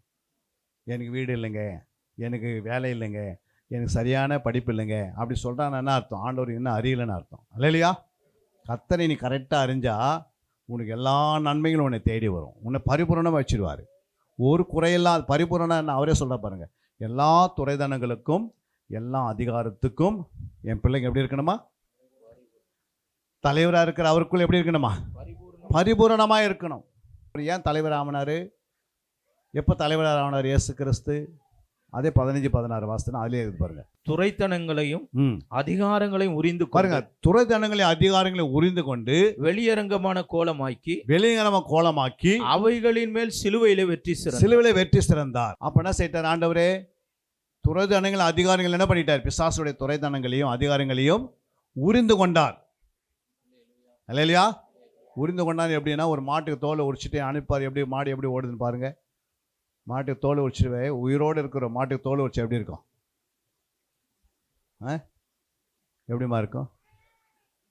யாராவது தீயில பற்றிக்கினாங்கன்னு வச்சுக்கோ, அவங்க நிலைமை எப்படி இருக்கும் பார்த்துக்கிறீங்களா? அலக்கழிப்பாங்க. அது மாதிரி ஆண்டவன் என்ன பண்ண, பிசாசன் தோலை என்ன பண்ணிட்டாரு, உறிஞ்சிட்டாரு. அவனுடைய தோலை எடுத்துட்டாரு. அவனுக்குள்ள இருக்கிற எல்லா வல்லமையும் பிடுங்கிட்டாரு. இப்போ அவனை விட்டுட்டாரு. அவன் என்ன பண்ணுறான், உட்காரத்துக்கு சீட்டு இல்லை பிசாசுக்கு. என்ன இல்லை, உட்காரத்துக்கு சீட்டு வேணும்னா சரீரம் வேணும். அப்போ பிசாசுடைய சரீரத்தை அழிச்சார் சிலுவையில். புரியுங்க? ஒன்றுமே இல்லாத ஆக்கிட்டார் ஆண்டவர். நீங்கள் இயேசு நாமத்தினால போனால் அது என்ன பண்ணிடும், ஆவிகள் இயேசு நாமத்தினால போனால் என்ன பண்ணிடாது, போயிடும். ஏன் போயிடுது, அந்த நாமத்துக்கு மட்டும்தான் பிசாசு பயப்படும். நம்ம என்ன பண்ணுறோம், இயேசு நாமத்தை சொல்கிறது பயந்து அவனே மனுஷனுக்குள்ளே வந்துடுறான், அலக்கடிக்கிறான் ஜனங்களை. ஏன்னா அது தங்கத்துக்கு ஒரு இடம் வேணும். ஒரு சரீரமும் இல்லை, எலும்பையும் இல்லை, ஒரு அசுத்தாவிக்கு எதுவுமே இல்லைன்னா அது எங்கே தங்கும்? மனுஷனுடைய இருதயத்தை தேடுது, யாராவது எனக்கு கிடைப்பானு. புரியுங்களா? உடனே அது என்ன பண்ணுது, உள்ளே வந்துடுது. கொரோனா வந்து என்ன பண்ணிச்சு, தேடுது மனுஷனை, யாராவது கிடைப்பாங்கன்னு. ஒருத்தங்கிட்ட இருக்குது, அவன் சர்ச்சுக்குள்ளே வந்தான். அவன் மூலமாக எல்லாருக்கும் என்ன ஆயிடுச்சு, ஒருத்தருக்கு கொரோனா இருந்தது, அவர் சர்ச்சுக்குள்ளே வந்தால் சர்ச்சுக்குள்ளே என்ன ஆகிடும், கொரோனா வந்துடும். அதுமாதிரி ஒருத்தவங்கள அசுத்தாவி இருந்தால் எல்லாருக்குள்ளே அது ட்ரான்ஸ்ஃபர் ஆகும். டக்கு டக்கு டக்குன்னு கொரோனாவே அவ்வளோ வேகமாக ஸ்பீடாக வருதுன்னா ஆவி என்ன பண்ணும்? அது வரைக்கும் காட்டு. அதனால தான் நீ யார்கிட்ட பேசினாலும், அதாவது துன்மார்க்கனுடைய ஆலோசனையில் அப்படின்னா துன்மார்க்கன்கிட்ட நீ பேசுனா அவங்ககிட்ட அந்த ஸ்பிரிட் உங்ககிட்ட உடனே தாக்கிடும். புரியுங்களா? பரியாசங்கிட்ட போய் நீ பரியாசம் பண்ண என்ன பண்ண, அந்த அவனுக்குள்ள ஆவி என்ன பண்ணோம்? உனக்குள்ளே தாக்கிடும். நீ நல்லா தான் வீட்டை விட்டு வெளியே போகும்போது, ஆனால் திரும்பி வரும்போது அசுத்தாவியோடு வீட்டுக்கு வருவேன். அந்த அசுத்தாவி உன்னை அலக்கடித்து உங்கள் வீட்டில் இருக்கிற மொட்டை அடித்து வீட்டில் வெளியே கொண்டு வந்துடும். அதில் பிச்சை எடுக்க வைக்கணும் சில நேரத்தில் பார்த்தீங்கன்னா. அந்த மாதிரி ஏன் அப்படின்னா, நீ ஆண்டவர் சொன்ன துன்மார்க்கனுடைய ஆலோசனையில் நடவாமல், பாவிகள் வழியில் நில்லாமல், பரியாசக்கார இடத்துல உட்காராமல் என்ன பண்ணோம்? இரவு பகல நீ வேதல் தியானமாக இருந்தால் இந்த மாதிரி ஸ்பிரிட் உங்களுக்குள்ளே வரைய வராது. துன்மார்க்குன்னு பேசும்போது அவன் வாயில் என்ன இருக்கும்? துன்மார்க்கமான வார்த்தை யார் பேசுறது? அவனுக்குள்ள ஒரு அசுத்தாவி இருக்கும். அந்த அசுத்தாவி நீங்கள் அவங்ககிட்ட பேசுறீங்கன்னா அந்த அசுத்தாவி என்ன பண்ணோம்? அவங்களுக்கு ட்ரான்ஸ்ஃபர் ஆகிடும். அதனால தான் ஆண்டவன் சொன்ன, இந்த 3 மனுஷங்கிட்ட என்ன பண்ணாத, ரட்சிக்கப்பட்ட பிறகு இவங்க கிட்ட பேசாத. Sitting and standing and walking. உட்காராத, நிற்காத, நடக்காத. இது 3 நீ கவனிச்சாவ உன் வாழ்க்கையில் பரிசுத்தம் அப்படியே இருக்கும். அல்லேலூயா. நம்ம எப்பவுமே யாருக்கிட்ட ஐக்கியம் வைப்போம்? ஜெபிக்கிறோட ஐக்கியம் இருக்காது. நம்முடைய ஆட்களுக்கு நல்ல வேதத்தை வாசிக்கிற குடும்பத்தோடு ஐக்கியம் வைக்க மாட்டோம். நல்ல ஜெபிக்கிற குடும்பங்களோட ஐக்கியம் வைக்க மாட்டோம். உதவாதங்கிட்ட போய் என்ன பண்ணுவான்? பைபிள் படிக்காதவங்கிட்ட, ஜெபிக்காதவங்கிட்ட, ஒன்றுத்துக்கு உதவாங்கிட்ட போய் நம்ம ஐக்கியம் வச்சோம்னா அவனுடைய ஆவி ஸ்பிரிட் அவங்களுக்குள்ள வந்து இவனுடைய பரிசுத்தத்தை இழந்து அதுக்கப்புறம் என்ன ஆகிடுது? இவனும் என்ன பண்ணுறான்? அவங்களோட இணைந்துடுறான். அதனால தான் மிக ஜாக்கிரதை. கொரோனாவே இவ்வளோ ஸ்பீடாக ஒரு மனுஷனை தொத்துதுன்னா பாவம் அதை காட்டிலையாது. ஏன்னா கொரோனா ஒரு நுரையில் தான் கெடுக்குது, ஆனால் பாவம் ஆத்மாவை கெடுத்துரும். பாவம் பெருசா, கொரோனா பெருசா? பாவம் பெருசு. அப்போ பாவமுள்ள மனுஷனை என்ன பண்ணக்கூடாது? ஏசு ஒவ்வொரு பாவம் மனுஷங்கிட்ட போகும்போது எப்படி போனார்? அனலாக போனார். என்ன பண்ணார்? ஆவியில் அனலாக இருந்தனால தான் அவர்கிட்ட எந்த பாவமான மனுஷன் ஜாயிண்ட் ஆக முடியல. நம்ம ஆவியில் அனல் இல்லாத, இருதயத்தில் அனல் இல்லாமல் நம்ம எப்படி போகிறோம்? ஜபம் இல்லாத, எதுவுமே இல்லாத போய் பழகும் போது அவனுடைய பாவம் என்ன பண்ணுது? நமக்கு தொத்திக்குது. அவன் சுபாவம் தொத்திக்குது. வாழ்க்கைலாம் அலக்கடிக்குது. நம்மளை ஆஸ்வதிக்கப்பட முடியல, வளர முடியல, நம்முடைய வாழ்க்கையில் முன்னேற்றம் இல்லை. இப்போ 20 வருஷத்துக்கு முன்னாடி வந்து விசுவாசி ஆரம்பத்தில் எப்படி வந்தாங்க? நான் உயிரே கொடுக்குற மாதிரி வந்தாங்க. ஆலயத்தில் 8 மணினா எத்தனை மணிக்கு வந்துடுவாங்க? 7:30 மணிக்கு வந்து முழங்கால் போடுவாங்க. ஆனால் நாள் போக போக இப்போ 20 வருஷம் ஆயிடுச்சு, 10 வருஷம் ஆயிடுச்சு, 5 வருஷம் ஆயிடுச்சு. இப்போ பார்த்தீங்கன்னா ஆலயம் முடியும் போது வரங்களாக இருக்கிறாங்க. அதுக்கு என்ன காரணம்? அவங்களுக்குள்ள அந்த கீழ்ப்படியாத தன்மை கொஞ்சம் கொஞ்சமாக என்ன ஆச்சு? ஒரு மரம் வைக்கிறேன்னா, மாமரத்தை இந்த வருஷம் வந்து ஒரு 1000 கனி கொடுக்குதுன்னா அடுத்த வருஷம் எத்தனை கனி கொடுக்கும்? எத்தனையுமா? ஒரு 2000 கொடுக்கும். ஏன்னா கிளை அதிகமாக விடும். அது வளர்ந்து கனி மிகுதியாக பெருகினே இருக்கும். அது மாதிரி தான் ஆவிக்குரிய பிள்ளைங்களும். இந்த வருஷம் நான் 10 நிமிஷம் ஜெபம் பண்ணேன்னா அடுத்த வருஷம் எத்தனை நிமிஷம் ஜெபம் பண்ணணும்?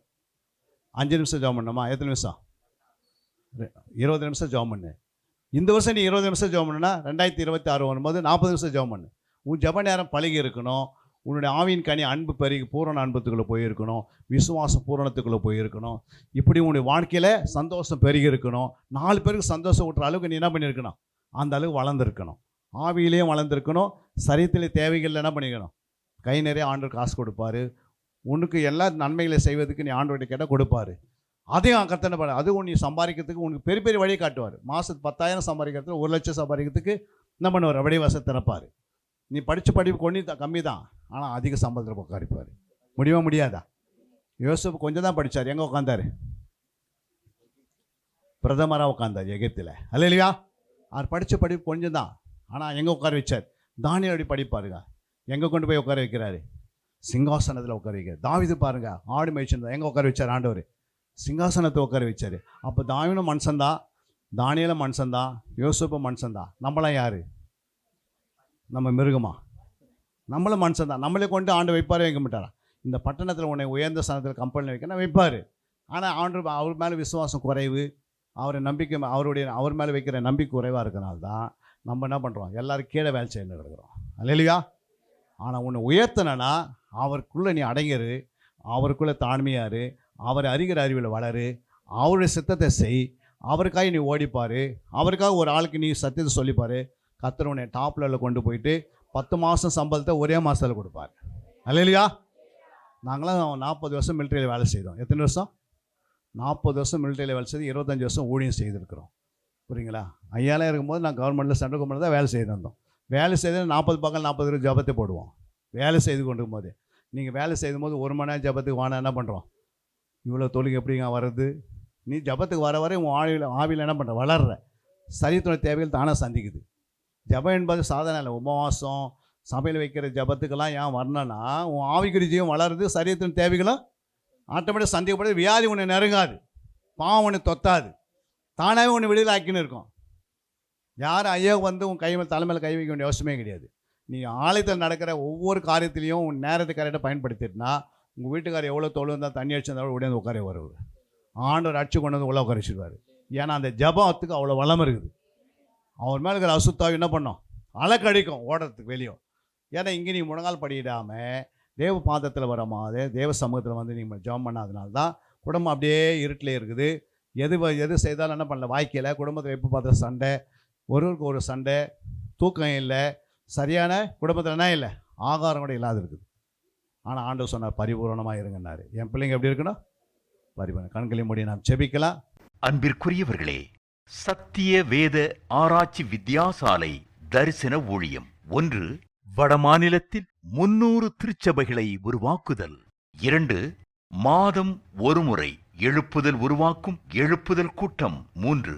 ஊழியர்கள், சபை தலைவர்கள், சுவிசேஷர்களுக்கென கருத்தரங்கு, அதாவது சத்திய வேத ஆராய்ச்சி நேரம். 4. டிவி ஊழியம். 5. பத்திரிகை ஊழியம். 6. CD DVD ஊழியம். 7. பவர் கேம்ப் அக்னி அபிஷேக முகாம். 8. உபதேச ஆராய்ச்சி கருத்தரங்கு ஊழியம். 9. நலிந்த குழந்தைகள் இல்லம். 10.